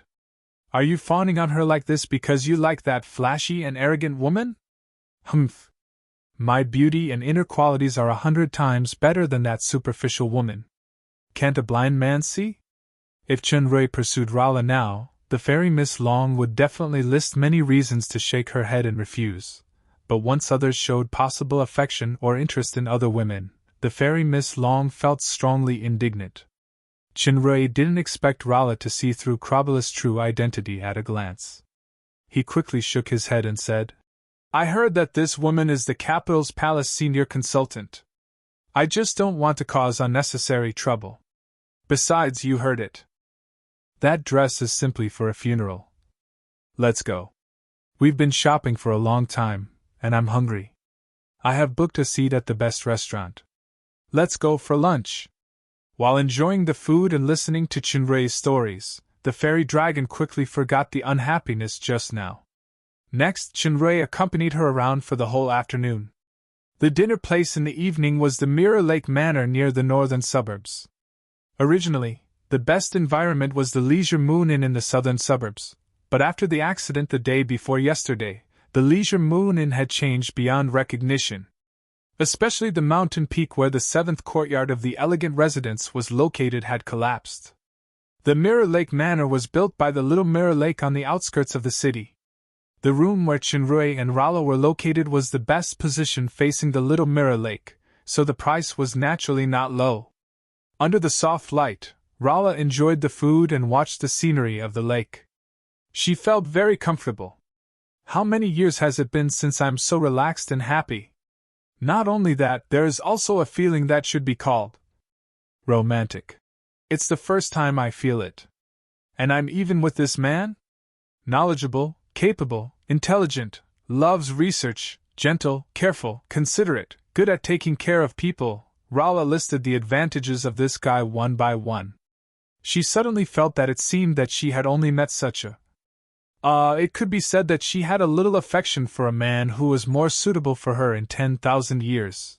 Unfortunately, it still doesn't work. It's just a little affection. Besides, I'm a dragon's. Whether it is strength or lifespan, the difference is too great. Rala's eyes glimpsed the beautiful purple shadows of the two moons reflected on the tranquil lake. She only felt that her heart had become a little soft. Even the moons are in pairs. Isn't this guy going to have a surprise gift later? He pleases me so much during the day, and now in such an environment. Could it be? The fairy dragon suddenly thought of some stories that had almost been forgotten among female dragons. For example, a heroic prince defeated the evil female demon king and rescued the beautiful dragon princess from the imprisoned tower. Then, on a beautiful night, he held a precious ring studded with gems and proposed to her. This story dug out from her memory made Miss Long's heart beat a little faster inexplicably. At this time, she saw the man opposite her smile slightly. "Miss Rala, I prepared a gift for you. Then, I have a small request. Please agree to it." It really came. Could it be true? Isn't it too fast? How long have we known each other? No. Rala blurted out a little nervously. She suddenly added, Okay. Let's see what gift it is first. If it is studded with gems, then grab it first, then reject his request immediately. Do I really want to reject it? Although the lifespan of dragons is long, I haven't had a man for so many years. It's rare to meet one. Can I really consider it? Even if it's a lifespan, isn't there a symbiotic contract? No. I need more time to study. But then again, it's easier to find a breakthrough when two people are together. Besides, this man is also the best assistant and experiment subject. Chunrei didn't know that Miss Long was having a fierce ideological struggle in her heart. He took out a box confidently. On this side, Rala finally made up her mind. Accept the gift. Then, reject him tactfully. This is the final decision, and it will never be changed. This box is bigger than I imagine. Could it be a ring with a super large gem? Since you're so sincere, shouldn't I reconsider? Or don't let him down too much? Just as Miss Long swayed from side to side unscrupulously, the box opened. There was a strange cube inside. Rala recognized it at a glance. It was a special item that recorded ancient runes. Why, it's not that. Miss Long's prepared words were useless for a while, and she felt very aggrieved. Chenrui had opened the cube, and the changing runes inside immediately attracted Rala's attention. This is also a seal? And it's more advanced than the one you got last time. There is actually a 13 yuan rune arrangement. No, it's a 14 yuan arrangement. And these? So many unknown sentences. Rala exclaimed and quickly took it. This is definitely a valuable long-term research subject. This was exactly the seal rune on the sword of fallen angel that Chenrui copied with a special method. Seeing Rala's excited look, he was relieved. This lady seems to be happy today. She should easily approve my request for leave later. Rala fiddled with it for a while excitedly, and she suddenly frowned. This is it? Chenrui was taken aback. No way. As a dragon, don't be too greedy. This is not enough? It took a lot of effort to infiltrate the enemy to get it. This is a courtship gift? Isn't it a bit wrong? Rala thought about it. Maybe it's to cater to my taste. For me, this is indeed a rare good thing. It is barely qualified. Miss Long put away the cube and asked hesitantly, Do you have anything else to say? Yes, Miss Rala, actually wait. Let me first, Chenrui inexplicably watched the Rainbow Valley's master calm down and took a deep breath, as if facing a fairly major experiment. Okay, you can start. Actually, wait a minute, let me think about it again. Miss Long had already formulated a few sets of rejection words in her heart. Say it. Actually, I have a very important thing to do. I want to leave the Rainbow Valley for a while. It may take 1 to 2 months or longer, so I want to explain it to Miss Rala so that you don't look for me everywhere. Miss Rala? Chenrui couldn't help but ask again when he saw Rala's expression suddenly become a little weird. Rala's voice changed a little. That's all? Chenrui was surprised. That's all. You accompanied me for a day and gave me so many things, just for this? Yes. Chenrui nodded. Otherwise, what else is there? I have sacrificed so much. I'm touched enough. Oh. Then. Miss agreed? Asshole. Shameless. Unromantic. I'm blind, cunning. Treacherous. Liar. The fairy dragon listed the shortcomings or crimes of this guy one by one. The resentment in her heart was at its peak. Miss Rala was a woman after all. She was ready to refuse or resist, but when she found that the other party had no intention at all, she was inexplicably angry. It was a bit like a confident, peerless beauty who was robbed by a wretched pervert, only to find that the other party only robbed her of money and not her body. Unity in contradiction, contradiction in unity. This may be a woman. Sir Pervert didn't notice the terrible storm brewing in the heart of the peerless beauty. At this moment, he still made a request. Then, what mark did Miss leave on me? Can it be removed? Oh? Miss agreed? What? Dazed, an ominous omen suddenly appeared in Chenrui's heart. Cold sweat came out of his forehead. It's over. This look, mademoiselle? He asked again, persistently. ZZ. Answer before the wretched pervert could react. He saw sparks flashing all over the sky, weaving a gorgeous pattern under the beautiful moonlight. What is this? You don't recognize me after eating up and wiping your mouth? Wait. This is someone else's restaurant, not your Rainbow Valley. This ending was definitely beyond Chenrui's expectation. This is too unscientific. This was the last consciousness of the innocent Mr. Simon before he fainted. Chapter 376. Dark Moon City.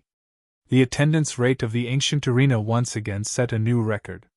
Many seats were occupied by 2 people, and many people even sat on the wall to watch.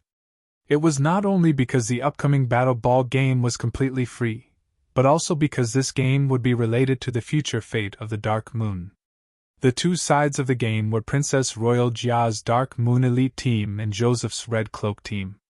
Whoever won this game would win a series of industries controlled by the other party. In other words, the final winner would completely control the economic situation of the Dark Moon. At present, the combat power of the Imperial Guards and Garrison Guards had significantly improved. The military was firmly in the hands of Princess Royal Jia. She also controlled about 60% to 70% of the painstakingly managed economy. However, due to the sudden defection of the Cloak Gang, Joseph's ratio had increased a lot. Both sides were about 60% to 40%. Since Joseph's chips were still insufficient, the position of the financial officer was also on the line. Joseph's embarrassment in the past few days was well known. There were rumors that the eldest son of the Red Spirit Lord was also in a bad situation in the Red Spirit estate. He was punished by his father, Lord Josh, and he was greatly out of favor. Once they could win this game, it should not be a problem to rise again with the current economic power of the Dark Moon. Even if they left the Red Spirit estate, they could be independent. For both sides, this game could only be won and could not be defeated. On the VIP seats, almost all the prominent figures of the Dark Moon were here. Athena, as the leader and coach of the Dark Moon Elite Team, appeared in the coach seat of the Dark Moon Elite Team. Alice and Kia were with her, but the human sheriff Chunrui heard that he had symptoms of illness again, so he didn't come. He stayed at the house to recuperate. The players of both sides entered the arena, and the atmosphere in the arena suddenly became lively. The members of the Dark Moon Elite Team were the best of the Garrison Guards and the Imperial Guards teams. They also represented the highest level of the current Battle Ball. Many star players were also well known by the Dark Moon residents who loved Battle Balls. They attracted a large group of fans' cheers when they appeared. On the other hand, the Red Cloak Team was unknown. Every player wore a mask on their face, which was the style of the Cloak Gang. It was said that it was a team secretly trained by Joseph's accomplice, Aguile. Even the training was carried out in secret. No one had seen it before, so it seemed mysterious. Before the match, the strength of both sides had passed a strict test and confirmed that they were at the same level, which was intermediate demons. With a whistle from the referee, the match officially began.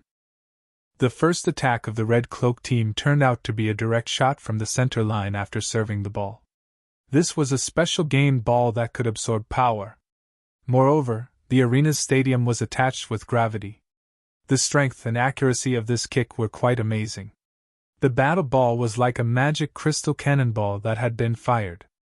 It drew a rapid downward parabola and went straight to the goal. The goalkeeper of the Dark Moon Elite Team was taken aback. Fortunately, he was experienced. He swooped and hit the ball out of the door. His arm was slightly numbed from the shock. The first blow of the Red Cloak Team shocked the audience. The Dark Moon Elite Team were all knowledgeable professionals. They immediately put away their arrogance and began to devote themselves to the match. Joseph's eyes flashed with certainty. They are indeed Aguile's secret weapon. Judging from the strong strength of this team that I have seen before, this match is basically in the bag. The Dark Moon Elite Team organized a counterattack after receiving the ball. However, the opponent's defensive ability, both collectively and individually, was extraordinary. The strong body and accurate steals made the Dark Moon Elite Team unable to organize the gorgeous attacks that were usually smooth and flowing. They were intercepted in a few moves. After the Red Cloak Team intercepted the ball, they quickly launched a counterattack. With a few concise and effective transfers, they attacked the front field of the Dark Moon Elite Team. The striker who shot from the midfield received a pass from his companion, jumped high, and hit the crossbar of the goal with a header. It bounced out of bounds. Although this ball didn't go in, it made the Dark Moon Elite Team and all the supporting audience break out in a cold sweat. Even Alice at the VIP seat covered her mouth in horror. Only Lord Jia still looked indifferent, as if nothing could cause the slightest fluctuation in the Iceberg Princess. After a fierce battle, the first half finally ended. The score was still 0-0. After the halftime, the second half began again. Although either side scored in the first half, the intensity of the confrontation and the technical and tactical level were far beyond the imagination of the audience. Even on the field, the Red Cloak team had been suppressing the Dark Moon Elite team and firmly controlled the initiative on the field. This situation was something that almost no one had expected. The battle balls should have first appeared in the garrison army, then spread to the Imperial Guards, and finally to the people. So at present, the level of the army was far higher than the people. Where on earth did Joseph, Aguile, find such a high-level team? Joseph saw that the Dark Moon Elite team had tried their best, and their physical consumption was huge. On the contrary, the Red Cloak team was much better. If there was no physical support, it was useless no matter how good the technique was. Based on this alone, the Red Cloak team could defeat the opponent. However, even if there was a considerable chance of winning, Joseph still left an extremely insidious backup move, which was to prepare to perish together if he failed. These days, he had instructed Royce to bury magic gears that caused huge explosions and burning in many places in the Dark Moon. Not only his own industry, but also near the Princess Retail Store and the Joint Chamber of Commerce. In case of failure, he would launch it immediately. Then, he would flee back to the Red Spirit or the capital, hide his identity for a while, and then plan to make a comeback. However, this was just a precautionary measure. Jia should also have some preventive measures in case of failure. When she took over those shops and industries after winning, she would definitely be obstructed. She should consider how to resolve this. Just when Joseph was a little lost in his thoughts, there was a sudden thunderous cheer on the field. It turned out that the Dark Moon Elite team suddenly changed their offensive style and adopted defensive counterattack. Finally, when the Red Cloak team pressed on, they launched a counterattack. One of the few shots, but it penetrated the Red Cloak team's goal. This opening goal greatly boosted the morale of the Dark Moon Elite team. Under Athena's loud reprimand, they maintained a calm mind and continued to use a tight defense to avert danger time and time again. This made the Red Cloak team unable to turn the advantage into a victory. Soon, they succeeded in the same counterattack. 2:00. Most of the audience hoped that Princess Royal would win. This was also reflected in the betting odds that they bought.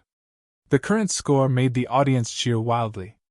Alice next to Kia looked particularly excited. She waved her fist and shouted loudly, but her voice was already drowned in the cheering crowd. Joseph's forehead began to sweat. He couldn't sit still anymore. He looked at Aguile, who was wearing a cloak not far away from him, but Aguile still had no reaction. He was just quietly watching the field. Could it be that there is still a reversal move to turn defeat into victory? The game was still going on, and there was not much time left. Aguile was still as stable as Mount Tai, but Joseph hadn't seen any so-called reversal moves so far. His face was already livid.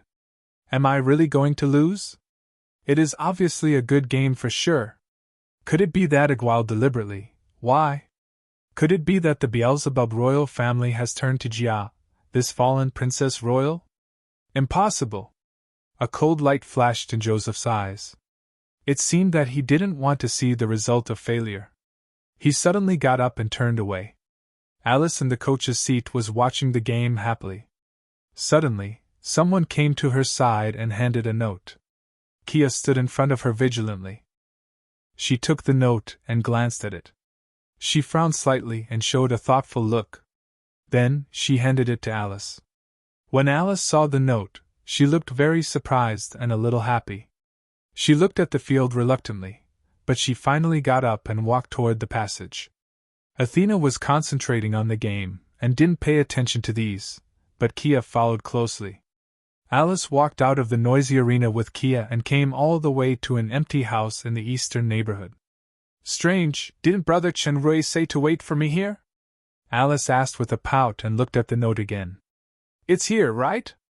Kia, when did brother come back? Kia shook her head and said nothing. Chinray had left for a while.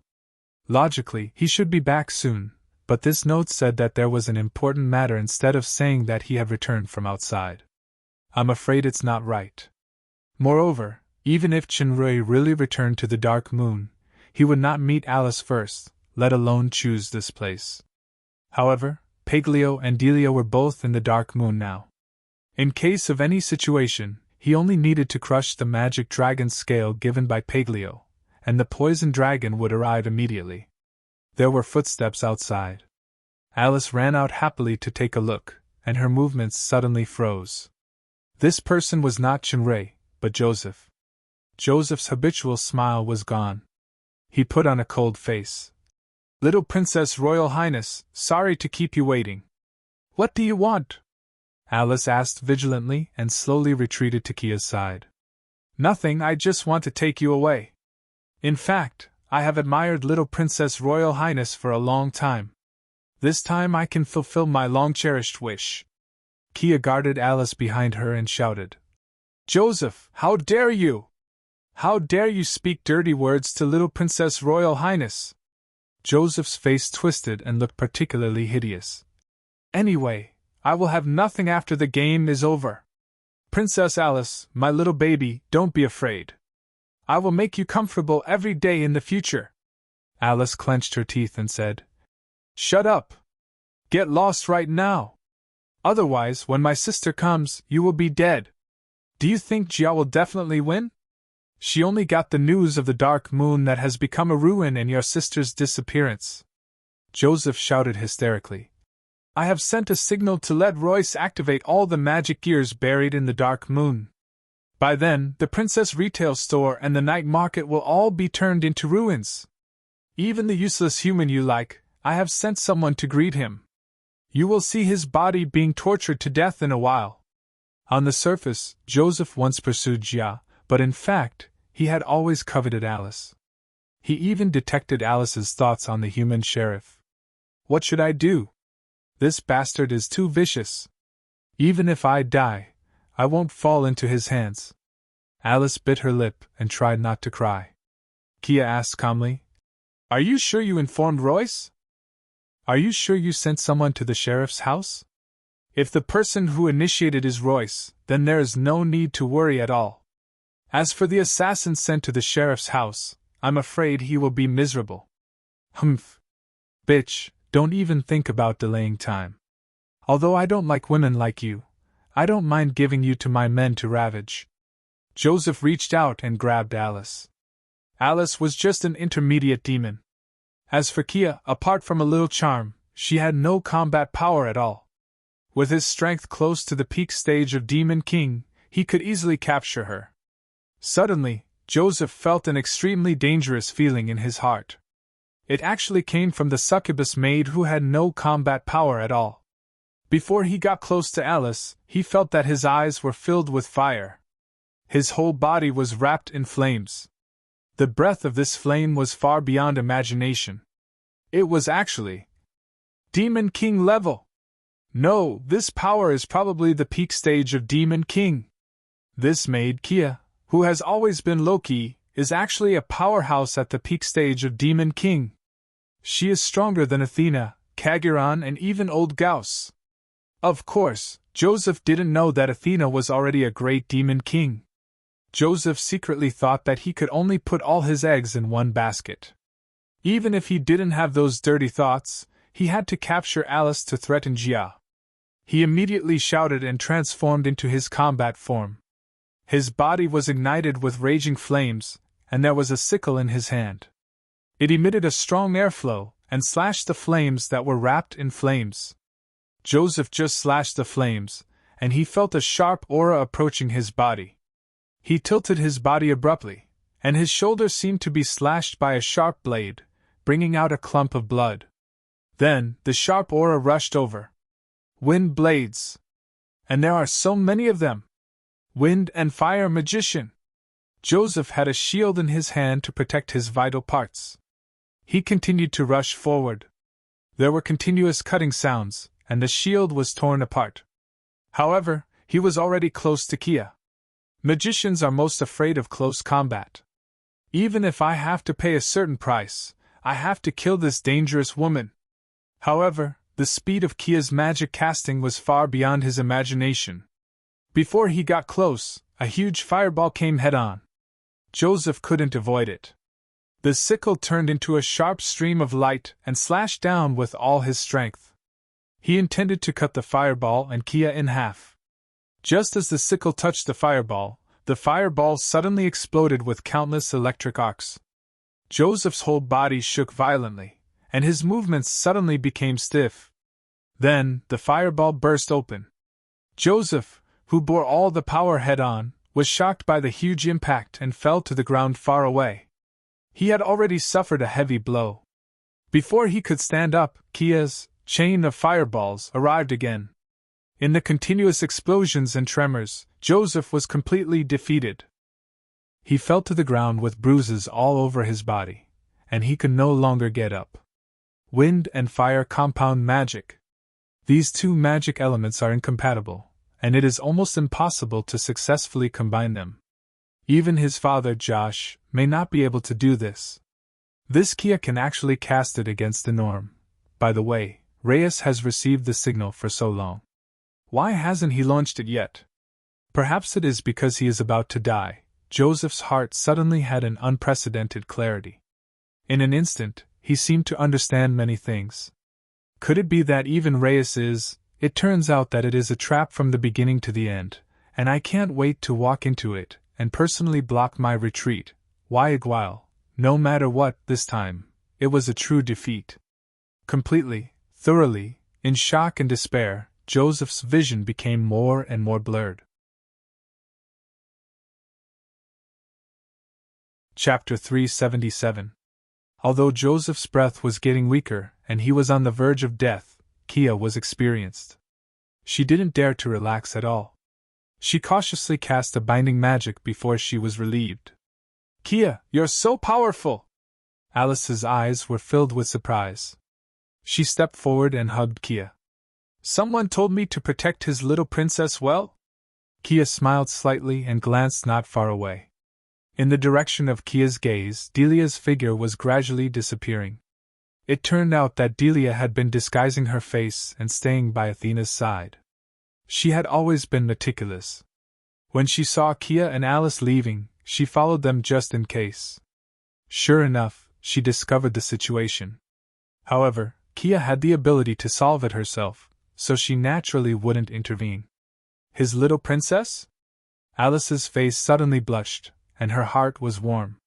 Kia's strength was actually not much stronger than Joseph, but her absolute advantage in equipment was incomparable to Joseph, even if Joseph had a magic equipment store.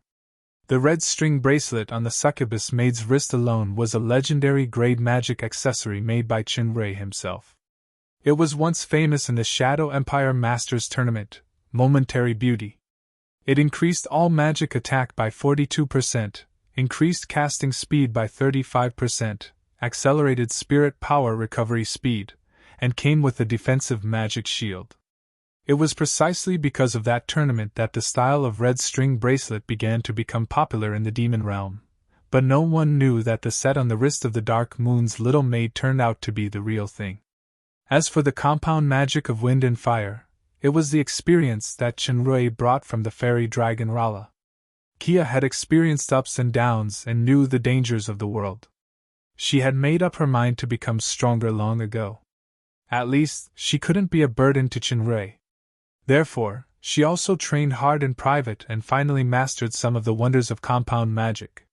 On the arena side, the battle ball game was finally over, and the final score was fixed at 3-1.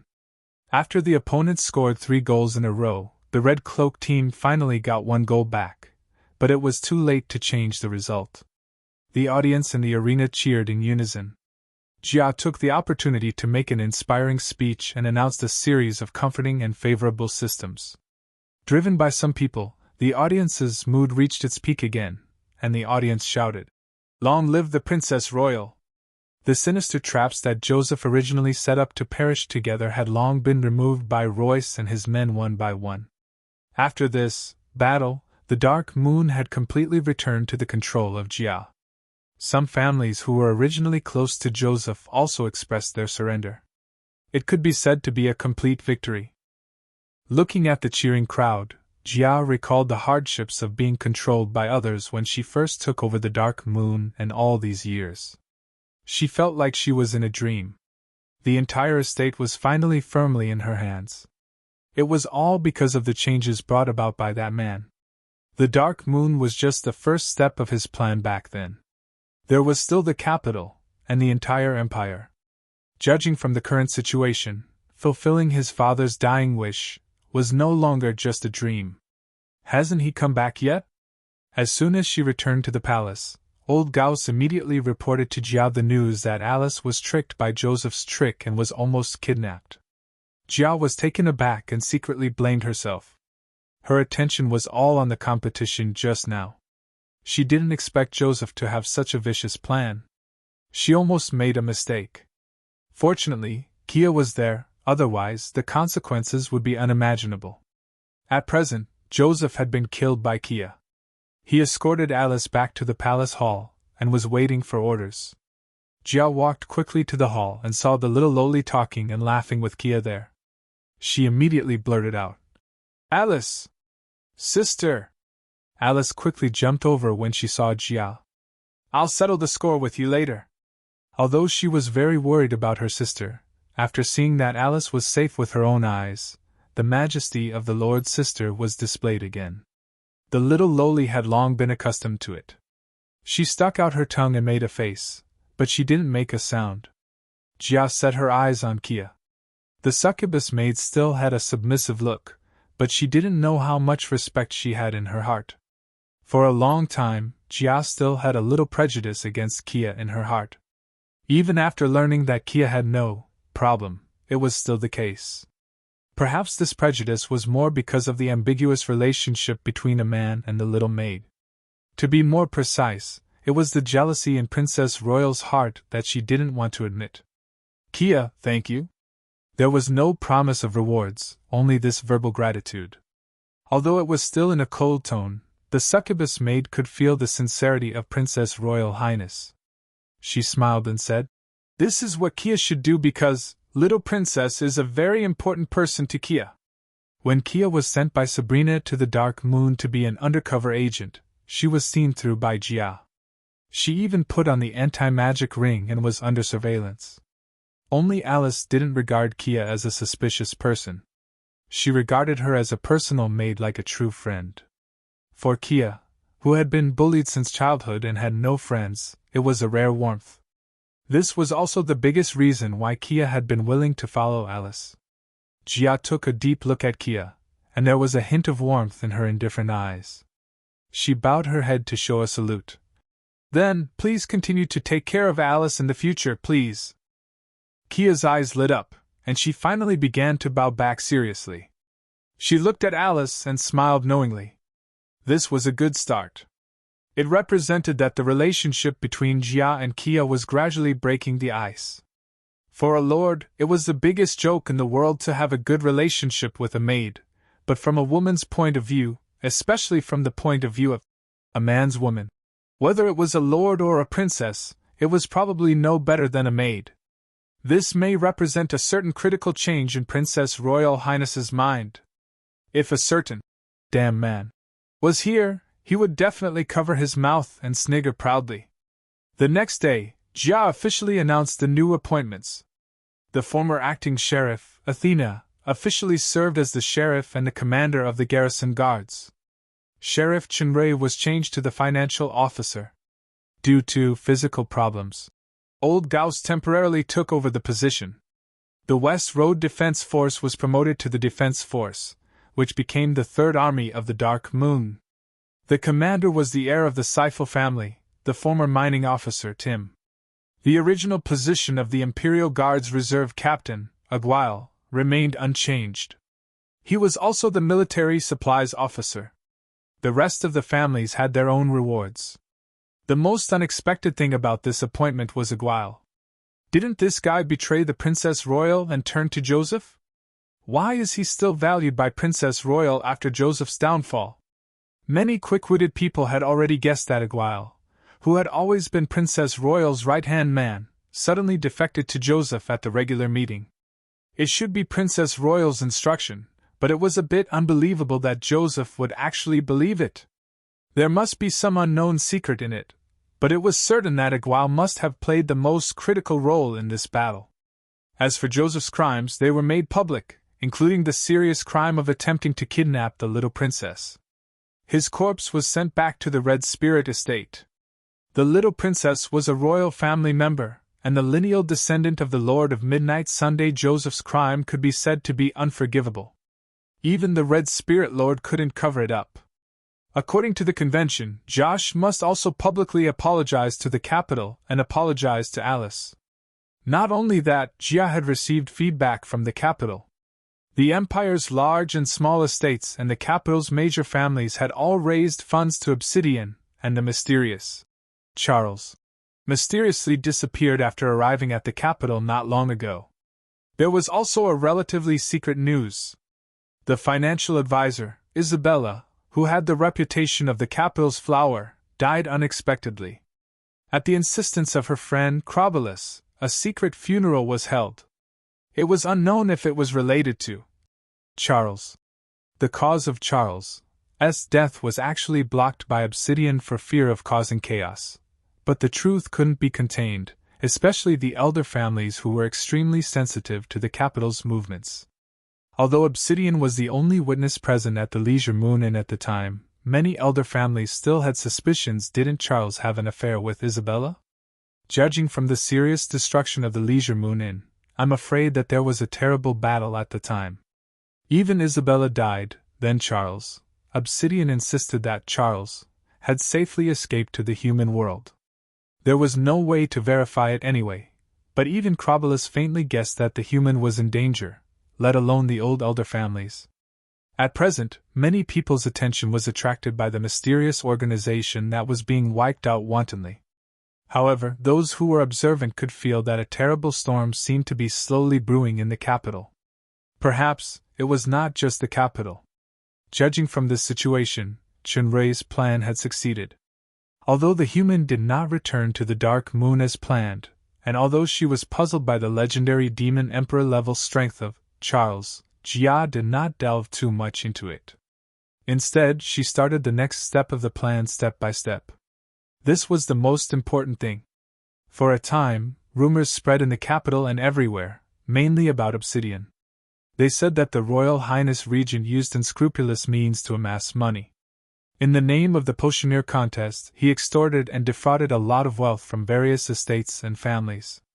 The rumors made the capital even more chaotic. Some families and estates had begun to ask about the fundraising funds in a roundabout way. Obsidian was very angry about this, but the first suspect was not the Dark Moon Estate, but the Bloodfall organization that had been severely punished recently. Under a series of tough measures by Obsidian, the Bloodfall everywhere suffered heavy blows and suffered heavy losses. The results of this investigation also made Obsidian secretly shocked. I didn't expect this mysterious force to be so widely distributed and so deeply rooted. There must be many hidden forces that have not been unearthed. It seems that I must try to get rid of this force, otherwise there will be endless troubles in the future. Time passed day by day. Just as the situation of the fallen angel empire was changing unpredictably, the initiator of all this, Chunrei, was continuing his assistant career in the Rainbow Valley. Since returning from the fallen angel capital last time, the treatment of Sir Assistant seemed to have become a lot worse. The time and intensity of the experiment subject had increased a lot. Except for some academic discussion time, Ms. Fairy Dragon almost didn't give him a good look on normal days, as if he had done something evil that angered the heavens and people and was worse than a beast. In the heart of the fairy Miss Long, this unromantic bastard who wasted my feelings and bought clothes for other women is indeed worse than a beast. No! Worse than a beast. Chapter 378. Chunrei was a little inexplicable about Rala's resentment. She was still very happy in the capital last time. I don't know how I offended this lady. She actually knocked me out and brought me back. In fact, with his familiarity with the Rainbow Valley's magic circle and the Star Gate, it was not difficult to escape. However, the fairy dragon did something on him that could actually track his location. Even skills like true camouflage and true breath holding were seen through. If I escape to the dark moon and the fairy dragon runs into the poison dragon, the consequences will be unimaginable. I should try to completely eradicate this future trouble first. Joseph should probably collapse now. Jia can implement the subsequent steps step by step according to the original plan. Even if he is not there, there should not be much problem. Chunrei settled down. While studying Paglio's seal with the fairy dragon, he also discussed the problem of the Sword of Fallen Angel. His level of ancient runes was also improving rapidly. Although Miss Long would inexplicably give him a little punishment, it still gave him a lot of inspiration and help in terms of ancient runes and territory. The Autumn Territory could be activated relatively stably, and the power of Migre's state was also growing stronger step by step. Even if he didn't activate it, he had more experience in understanding and using the territory after the battle with Brock. In the galaxy of the Super System, many planets had changed step by step. Oceans and lakes had begun to take shape. Plants also began to slowly evolve from the initial fungi and algae. Environments such as swamp forests appeared, adding vibrant greenery. The comprehensive strength assessment reached B+, but the experience of Migre's state was still lacking the last point. After learning that Rala's territory could freely convert various elements, which was equivalent to several territories, Chunrei had a flash of inspiration, and a new idea appeared in his mind. I combined the power of Nirvana to heal and strengthen Isabella in the Autumn Territory last time. Can I separate this buff power to build a new form of territory that can heal and strengthen myself or allies? Perhaps it can be called Spring Territory? Of course, this was only a future development direction. With his current strength, it was better to fully understand the mystery of Autumn Domain and break through the bottleneck of Migres first. Time passed day by day, and in the blink of an eye, 2 months had passed. Rala's mood became a lot better. Sometimes, she would even make some strange food for him to eat, but the taste was not flattering. It was probably some kind of experiment. Although he had gained a lot in the Rainbow Valley, Chunrei missed Athena and Kia very much. At the same time, he was also worried about something. Did Jia completely control the Dark Moon?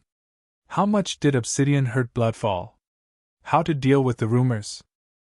Did Aldous participate in the Potioneer contest in the capital? He could come back to the Rainbow Valley, but the Dark Moon must go back. After a long period of experimentation and preparation, Chunrei finally started his escape plan. Since the star point would be invalid in a month, he could only break the magic circle directly to escape. For the sake of caution, the first time was just a test. It was intended to detect a certain imprint on his body that was cast by Rala. Once the guess in his heart was confirmed, it could be removed once and for all. Then, he only needed to set up a star point somewhere outside the valley. Then he could easily use the Star Gate to leave at any time. So, one afternoon, while the fairy Miss Long was taking a nap after being too tired from the experiments a few days ago, Chunrei carefully broke the magic circle and escaped from the Rainbow Valley. He changed his face and went all the way to the capital. Suddenly, he felt that the atmosphere seemed to be a little wrong. According to the time, the Potioneer contest should end soon. This kind of contest that the entire demon realm focused on was also a business opportunity. He remembered that Obsidian originally planned to hold a series of trade fairs, auctions, and other activities in the future, but there were no traces of these at present. Even the floating population did not increase significantly. Chunrei was very puzzled. He walked into a tavern. After asking for a few of the best drinks, he had successfully hooked the tavern's succubus waitress. Potioneer contest? The succubus looked surprised. Haven't you heard of such a big event? The Royal Highness Regent announced 2 months ago that the Potioneer contest would be postponed for a year. However, there is a new major event.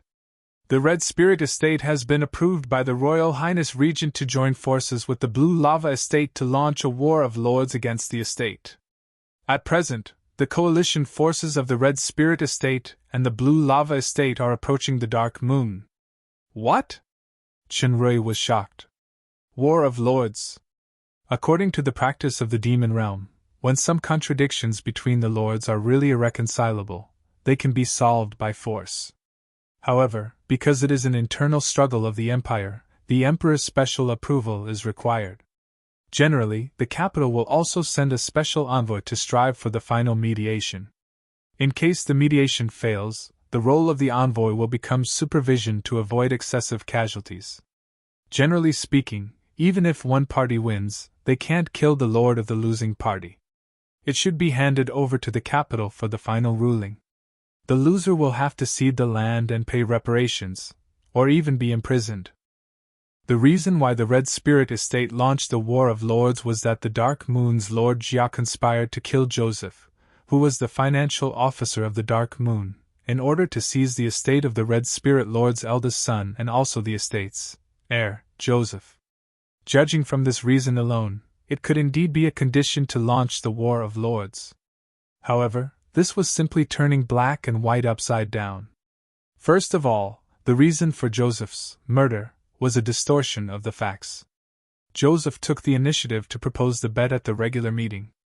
The Dark Moon's officials and family representatives could testify that no matter what strategy or struggle was in the middle, the rule of the demon realm was that the winner was the king and the loser was the bandit. In the end, it was indeed Joseph's Red Cloak team who lost, which was equivalent to losing all the estates and financial officer position. Moreover, Joseph's death was caused by Kia's attempt to kidnap the little princess Alice. He deserved it. According to the rules, Josh should apologize to Jia. Moreover, Joseph's identity was not the heir of the Red Spirit Estate at all. Such a title was just to increase the dead's bargaining chip and as an excuse to launch a war. Regent Obsidian completely ignored the Dark Moon's protest and directly approved Josh's request. It could be said that Sima Zhao's intention was well known. Many people could even guess that this war was simply instigated by Obsidian. The Dark Moon Estate had all fallen into the control of Princess Royal Jia, and its economy and military had developed rapidly. Coupled with Obsidian's own stupid decision, it was not affected by the fundraising funds. It had long become a thorn in Obsidian's eyes while it is still young. I can take this opportunity to destroy the Dark Moon's effective power and eliminate this potentially dangerous bud in the cradle. As long as the Red Spirit Estate and the Blue Lava Estate won, even if they didn't kill the Jia sisters, who were the direct descendants of the royal family, the thriving Dark Moon would definitely become a shell that was completely looted by the flames of war. Obsidian would never let Jia go. It was likely that he would imprison her for life or even kill her secretly. Even if he didn't kill Jia, she would still have the title of a lord. All the real power would be taken away, and she would become a veritable puppet. This move was indeed insidious and sinister. Although the details of Joseph's death were not clear, Shinrui had already guessed that in addition to using the Red Spirit Estate and the Blue Lava Estate to defeat the potential threat of the Dark Moon, Obsidian also had the intention of using the war to divert the public's attention. He even wanted to plunder the Dark Moon's wealth to alleviate the urgent need of a huge deficit. Although the Dark Moon's military power and combat power had been greatly improved, it was still a weak link compared with the other two major estates. Originally, Shinrui expected to take about 3 years to improve the military power to the extent that he could look down on the major estates and then confront the capital head-on, but this sudden war greatly exceeded his expectations. However, in addition to the Dark Moon's military power on the surface, it also had a strong potential power. In terms of individual combat power, the representatives were the Earth Elemental King and Paglio. The Red Spirit Lord, Josh, was only the intermediate stage of the Demon Emperor, and the Blue Lava Lord was probably not far away. In terms of the overall military power, there was Garadam's undead army, as well as the Earth Elementals, Medusas, Torrents, and Wyvern Dragons. Once all these forces were used, it should be enough to make the Blue Lava Estate and the Red Spirit Estate return in failure. It was just that once these forces were all exposed, it would probably attract the attention of all parties.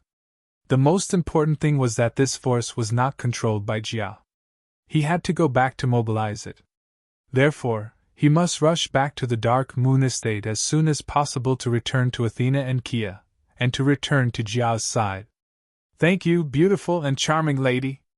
I will come and ask you out when I am free at night. Facing the succubus waitress's frequent flirtatious looks and body seduction, Chinrui gave her a perfunctory reply. As he was about to leave, a familiar voice sounded behind him. At night? Really? Chinrui was shocked. It's Rala. She came so soon. As expected, Chinrui slowly turned around, and he saw a graceful figure appearing behind him. This time, Rala did not disguise herself as ugly as last time. Her beautiful appearance and special temperament made the charming succubus suddenly overshadowed. Dear Simon, you escaped from home just to meet this wild woman privately? The fairy dragon asked with a smile, but her voice faintly revealed a cold, murderous intent. Chenrei was a little speechless. What is this? You are even addicted to role-playing. Besides, I'm just an assistant, not your man. Even if I meet with a woman privately, it's none of your business. Listen to my explanation. Let's go home first, okay? Rala seemed to ask for his opinion respectfully, but in fact, Chenrui knew very well that if he didn't want to walk back, he would definitely be knocked out and dragged back. Listen to me, I can't go back now. Before he could finish speaking, a loud voice sounded from the side. It was a young man dressed in gorgeous metal armor. Beside him was a burly bodyguard. At a glance, one could tell that he was the young master of a certain family in the imperial capital. Beauty, he doesn't want to go back with you. How about I go back with you? I'm much more useful than this guy. I'll make sure you. Before he could finish his sentence, his voice stopped abruptly. The gorgeous magic armor on his body automatically twisted as if it was going to twist his whole body into a fried dough twist. The poor young master fainted from the pain before he could even let out a scream. The burly man was taken aback. He pulled out his long sword and rushed toward Rala with a loud shout. Before he took 2 steps, he felt that the long sword in his hand suddenly emitted an unbearable high temperature. It fell to the ground with a ding, and the long sword turned into molten iron at a speed visible to the naked eye. The burly man was shocked. This is not the fancy armor, but an excellent grade weapon. From the beginning to the end, Rala didn't look over there. She just looked at Chenrui. Understood, I'll go back with you first. Chenrui glanced at the dying young master and sighed. After this experiment, he had determined that what Rala put on him was a 4-yuan rune imprint.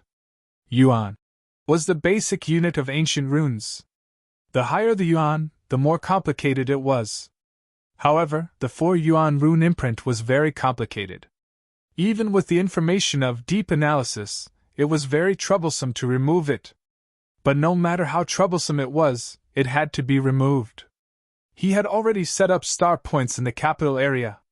In case it didn't make sense, he could directly use the Star Gate to escape directly. Rainbow Valley.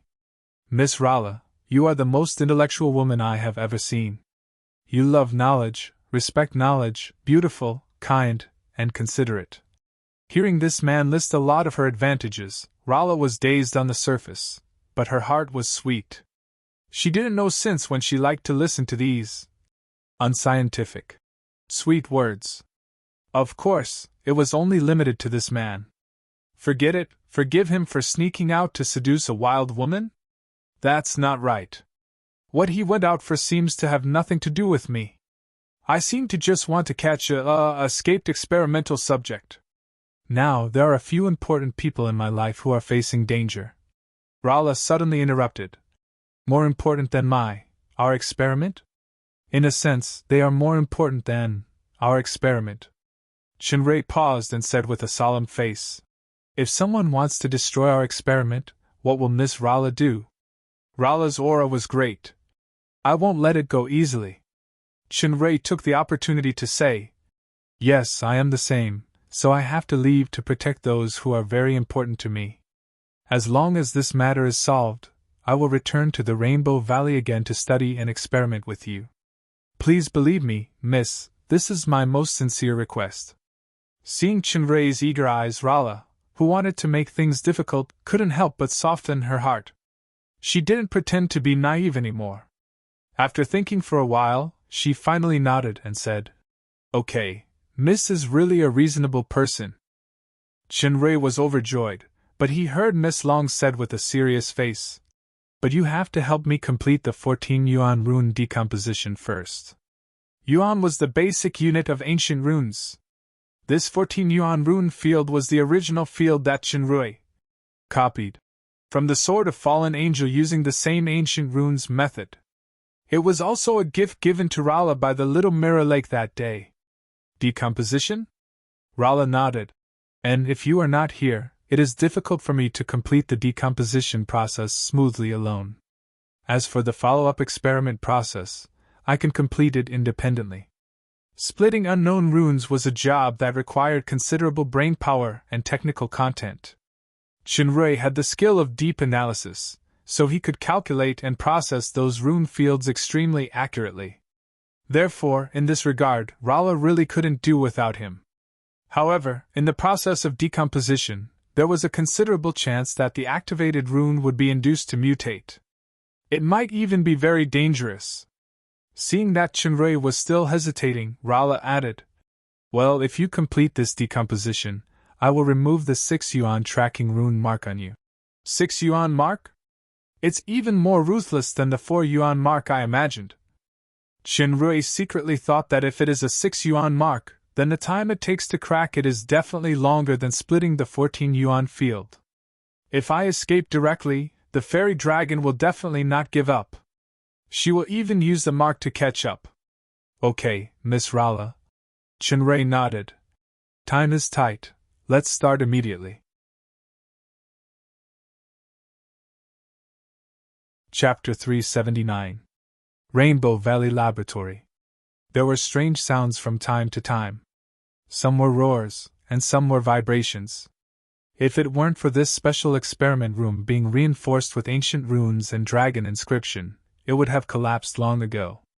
Due to the urgency of the Dark Moon's situation, Chinray was determined this time. He didn't care whether it was dangerous or not, and he didn't care about hiding anything. He began to separate the runes with all his might. In fact, a lot of the knowledge of ancient runes he currently mastered was learned from the 4 rune slates that were not given to the fairy dragon. However, he couldn't activate all the runes on the 4 slates like the fairy dragon, so what he learned was limited. However, it was enough to bring enough help and even inspiration to Rala. Even the fairy Miss Long herself had to admit that Richard had become an indispensable real assistant by her side. Chinray's hand pointed to the rows of slightly flashing symbols on the central stone platform. Relying on the calculation and analysis of deep analysis, he successfully separated a section from it with a strange gesture. This process couldn't tolerate any carelessness. If it was messed up, it would cause unimaginable consequences. This heavily protected laboratory and even the Rainbow Valley would completely disappear from the demon realm. As soon as Chinray successfully separated this rune into a whole, a sudden change occurred. The dozen or so runes actually scattered, surging with chaotic and intense light around like a laser cannon aircraft that was out of control. Chinray knew that it was bad, and he immediately cast a protective shield. However, the destructive power of the light was very strong, and the protective shield collapsed instantly. Rala was also in the field. With a wave of her hand, several huge transparent prisms suddenly appeared around the two of them. When the raging light in the sky hit the prisms, some of it was reflected, and some of it was refracted and penetrated. However, the structure of the prisms was mysterious and abnormal. Some of the refracted light was weakened, and some of its attributes were changed, but the angle of penetration was unable to touch the two people behind it. Rala's attainments in magic were really amazing. However, the penetrating power of those rays was astonishing. Cracks gradually appeared on the prism. Fortunately, after the aircraft launched for a while, it gradually weakened and finally stopped before the prism collapsed. It flew back to the stone platform and returned to the light text, emitting a blue light that was different from before. It was quiet and beautiful, as if there was no danger at all. Shenrui wiped his sweat and said, "The keyword of this passage should be the destructive ray. I should also add penetrative and undissolvable," Rala added as she quickly recorded in the magic notebook. These were only the preliminary definitions. To truly crack and master the power of this rune, she still needed to continue experimenting. Shenrui waited for her to finish recording, before taking a deep breath. "Well then, let's continue." Rala hesitated for a moment. She glanced at the tired look on his face. Don't you want to rest for a while? You haven't stopped for the past 2 days." Shenrui looked at the last 3 lines that had not turned blue and shook his head. "No need." Rala adjusted her glasses, nibbled her lip, and suddenly drew a wonderful trajectory in the air. Shenrui felt as if something in his body was beating in response, and then it gradually became weaker. "It's a bit troublesome to directly dispel the mark on your body now. It will waste a lot of time, but now I've been changed to a countdown state. It will automatically weaken over time and only disappear." Shenrui's eyes lit up. "Did I hear it wrong? It wasn't an illusion just now, right?" In this way, there was no need to worry about unnecessary problems at all. With Miss Long's moral integrity, this was simply a rebound from the bottom. No, she found her conscience. Originally, he had been prepared for Miss Fake Daisa's infinite last time, but now it seemed that it was unnecessary. In fact, Shenrui could feel that his treatment as an experiment subject and handyman had undergone some subtle changes at some point in time. It seemed to be fundamentally different from when he first came to the Rainbow Valley. Even the last time when the fairy dragon gave him a bad attitude after returning from the capital, this feeling was even stronger. "Miss Rala, you are really a good woman who is considerate."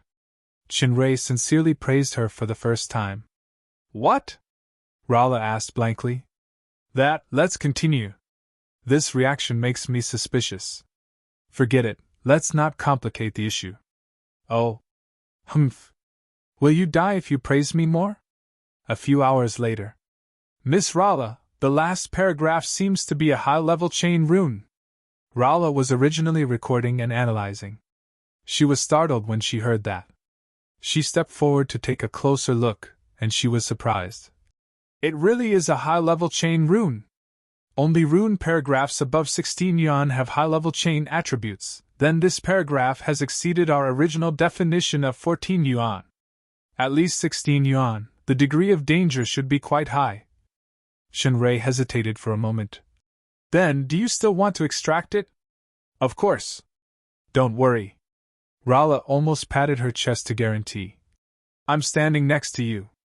If there is any danger, I will naturally protect you. After finishing this, I can leave for the Dark Moon." Shenrui hesitated for a moment, and he finally made up his mind. After repeated separation and disassembly, this high-level chain rune was finally extracted. In an instant, Shenrui felt his soul shaking. A vast and deep breath came to his face. In an instant, Shenrui seemed to feel as small as dust.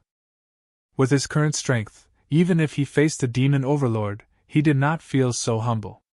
Rala's eyes were full of excitement. She quickly recorded.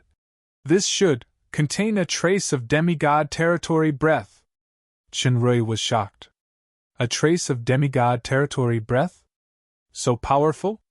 This is just a copied rune, not the original text of the seal on the Sword of Fallen Angel. So, the Sword of Fallen Angel is really sealed by a demigod powerhouse? If I really master or comprehend the mystery of ancient runes, can I glimpse the realm of demigod or even god territory above the demon overlord level? Shenrui felt that he seemed to have touched a taboo territory. Of course, from a certain perspective, science was originally an exploration of the taboo territory. Perhaps this is a way to surpass the peak in the future? The level of this chain paragraph is definitely more than 16 yuan. It should be 20 yuan rune. Rala felt this power, and her eyes glowed. 20 yuan rune? This is not an ordinary danger. Shenrui was startled. "Ms. Rala, stop quickly!" "No need!" This is just a trace of territory power. With me here, it will be fine. Rala glanced at the many runes that were rotating and undulating like stars. I can't stop now. As soon as she finished speaking, the sky lit up with purple lightning. Rala was already prepared. A semicircular electric net appeared beside her, protecting her and Chinrui. The purple lightning hit the electric net one after another. The electric net was constantly undulating and twisting, absorbing and assimilating the power of the lightning. Due to the power of the lightning, the speed of the electric net's absorption was a little bit unable to keep up. It was in danger of being torn at any time. Rala waved her hand holding the pen, and a blue light merged into the electric net. She also added the power of the water element, which greatly enhanced the absorption ability of the electric net. It finally stabilized. Chinrui's scalp tingled. This is not the usual experiment.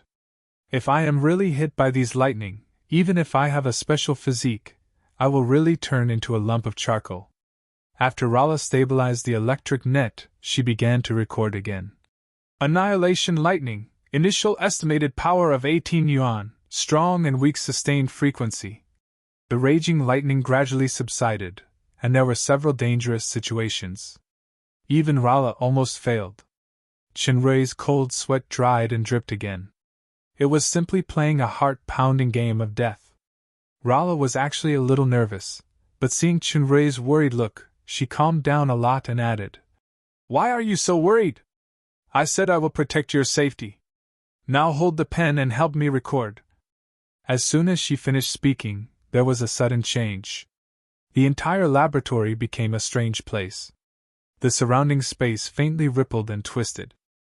The protective shield that Rala had set up around the two of them began to gradually thin and finally disappeared. Rala's face suddenly changed, and she blurted out, 20 yuan elemental engulfment? Not good! There is also spirit shackle! In an instant, Chinrui felt that he had lost contact with the super system.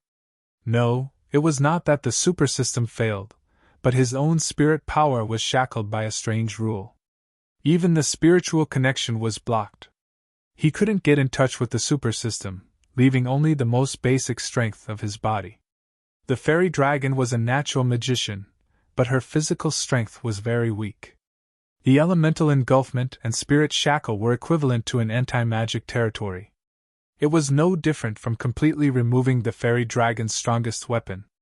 Immediately afterward, the distortion of the space began to intensify further, and even collapsed and disorderly faults began to appear. Chinrui picked up Rala without thinking and avoided a fault next to him. Rala only felt a strong masculine breath coming to her face. When she reacted, her body was already light. She was picked up and lifted into the air. How dare you hug me in a sober state? By the way, it seems that you pretended to be unconscious when I was hugged last time. Chinrui rose and fell a few times in a row, and he finally avoided the danger. As Rala was about to struggle out of his arms and scold, she suddenly caught a glimpse of his shoulder. A blood stain was enlarging there. The fault area just now was full of terrifying space division power. If this man didn't carry me away, I'm afraid I would be cut into pieces. He is also injured. Rala only felt that her heart suddenly became soft. It seems that this man's embrace is quite warm.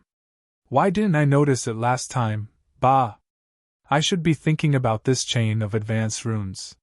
Spirit shackle, elemental engulfment, and this imprisonment plus destruction space territory. Chinrui didn't have the mood to explore these things.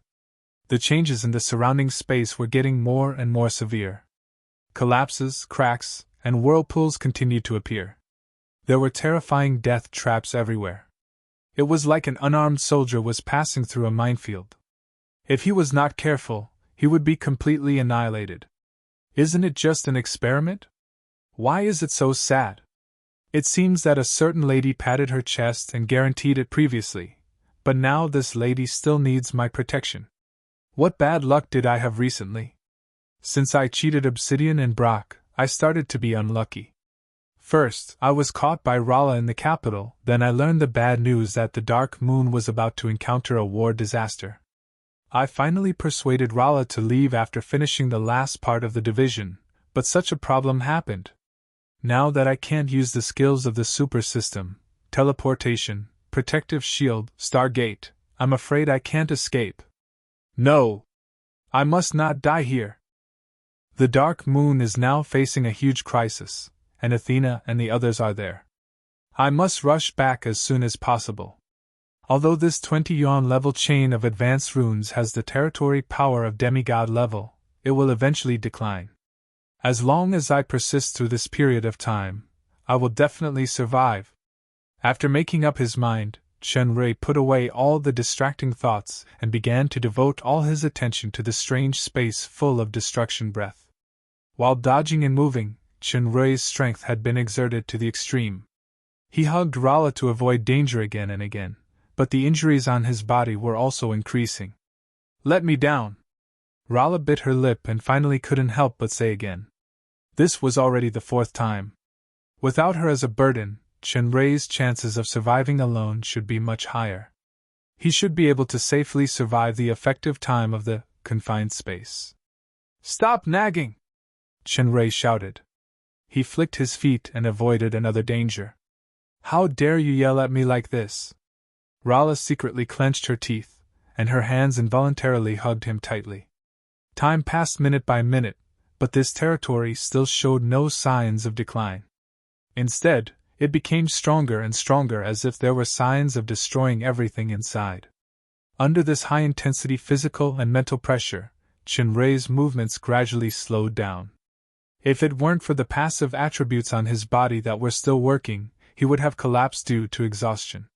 On the verge of collapse, Chen Rui's state of mind seemed to have entered a strange and subtle state. For the first time, there was no assistance of the super system, no deep analysis, no star system, only his own understanding. This space not only had the power of confinement, but it was also destructive. It was quite pure destruction. Chen Rui remembered vaguely feeling this kind of destruction somewhere. By the way, the silver box and Shura. No! Not exactly right. If that kind of destruction was compared to the ocean, then the breath in the space in front of him was just a river. Any immortal existence could not escape the rules of destruction. Life and death were originally the simplest and greatest truth in the universe. Chen Rui suddenly had a feeling of epiphany. Although the fairy dragon in his arms had lost her power, the eyesight of the peak stage of the demon overlord was still there. She immediately noticed that some subtle changes seemed to be taking place in Chen Rui's body. The power of destruction in the space was getting stronger and stronger.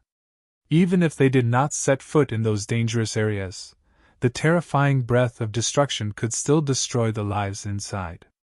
However, the fairy dragon had an illusion that she and Chen Rui were safer than when they were dodging before. Chen Rui seemed to be assimilated by this destructive space. No, to be more precise, some mysterious breath on his body assimilated this space. How is this possible? Although it's only a trace of the demigod territory's breath, it contains the rules that can only be comprehended by the demigod after all. This guy barely reaches the power of the demon emperor at most. How can he contain the demigod rule or even surpass it? This feeling became stronger and stronger. Regardless of the situation in the space, the two were always like bystanders, witnessing the annihilation and death outside. The shaking and annihilating space gradually faded, and the surrounding scene of the laboratory was restored. Chen Rui felt a strong mental and physical exhaustion. He stood unsteadily and slowly sat on the ground,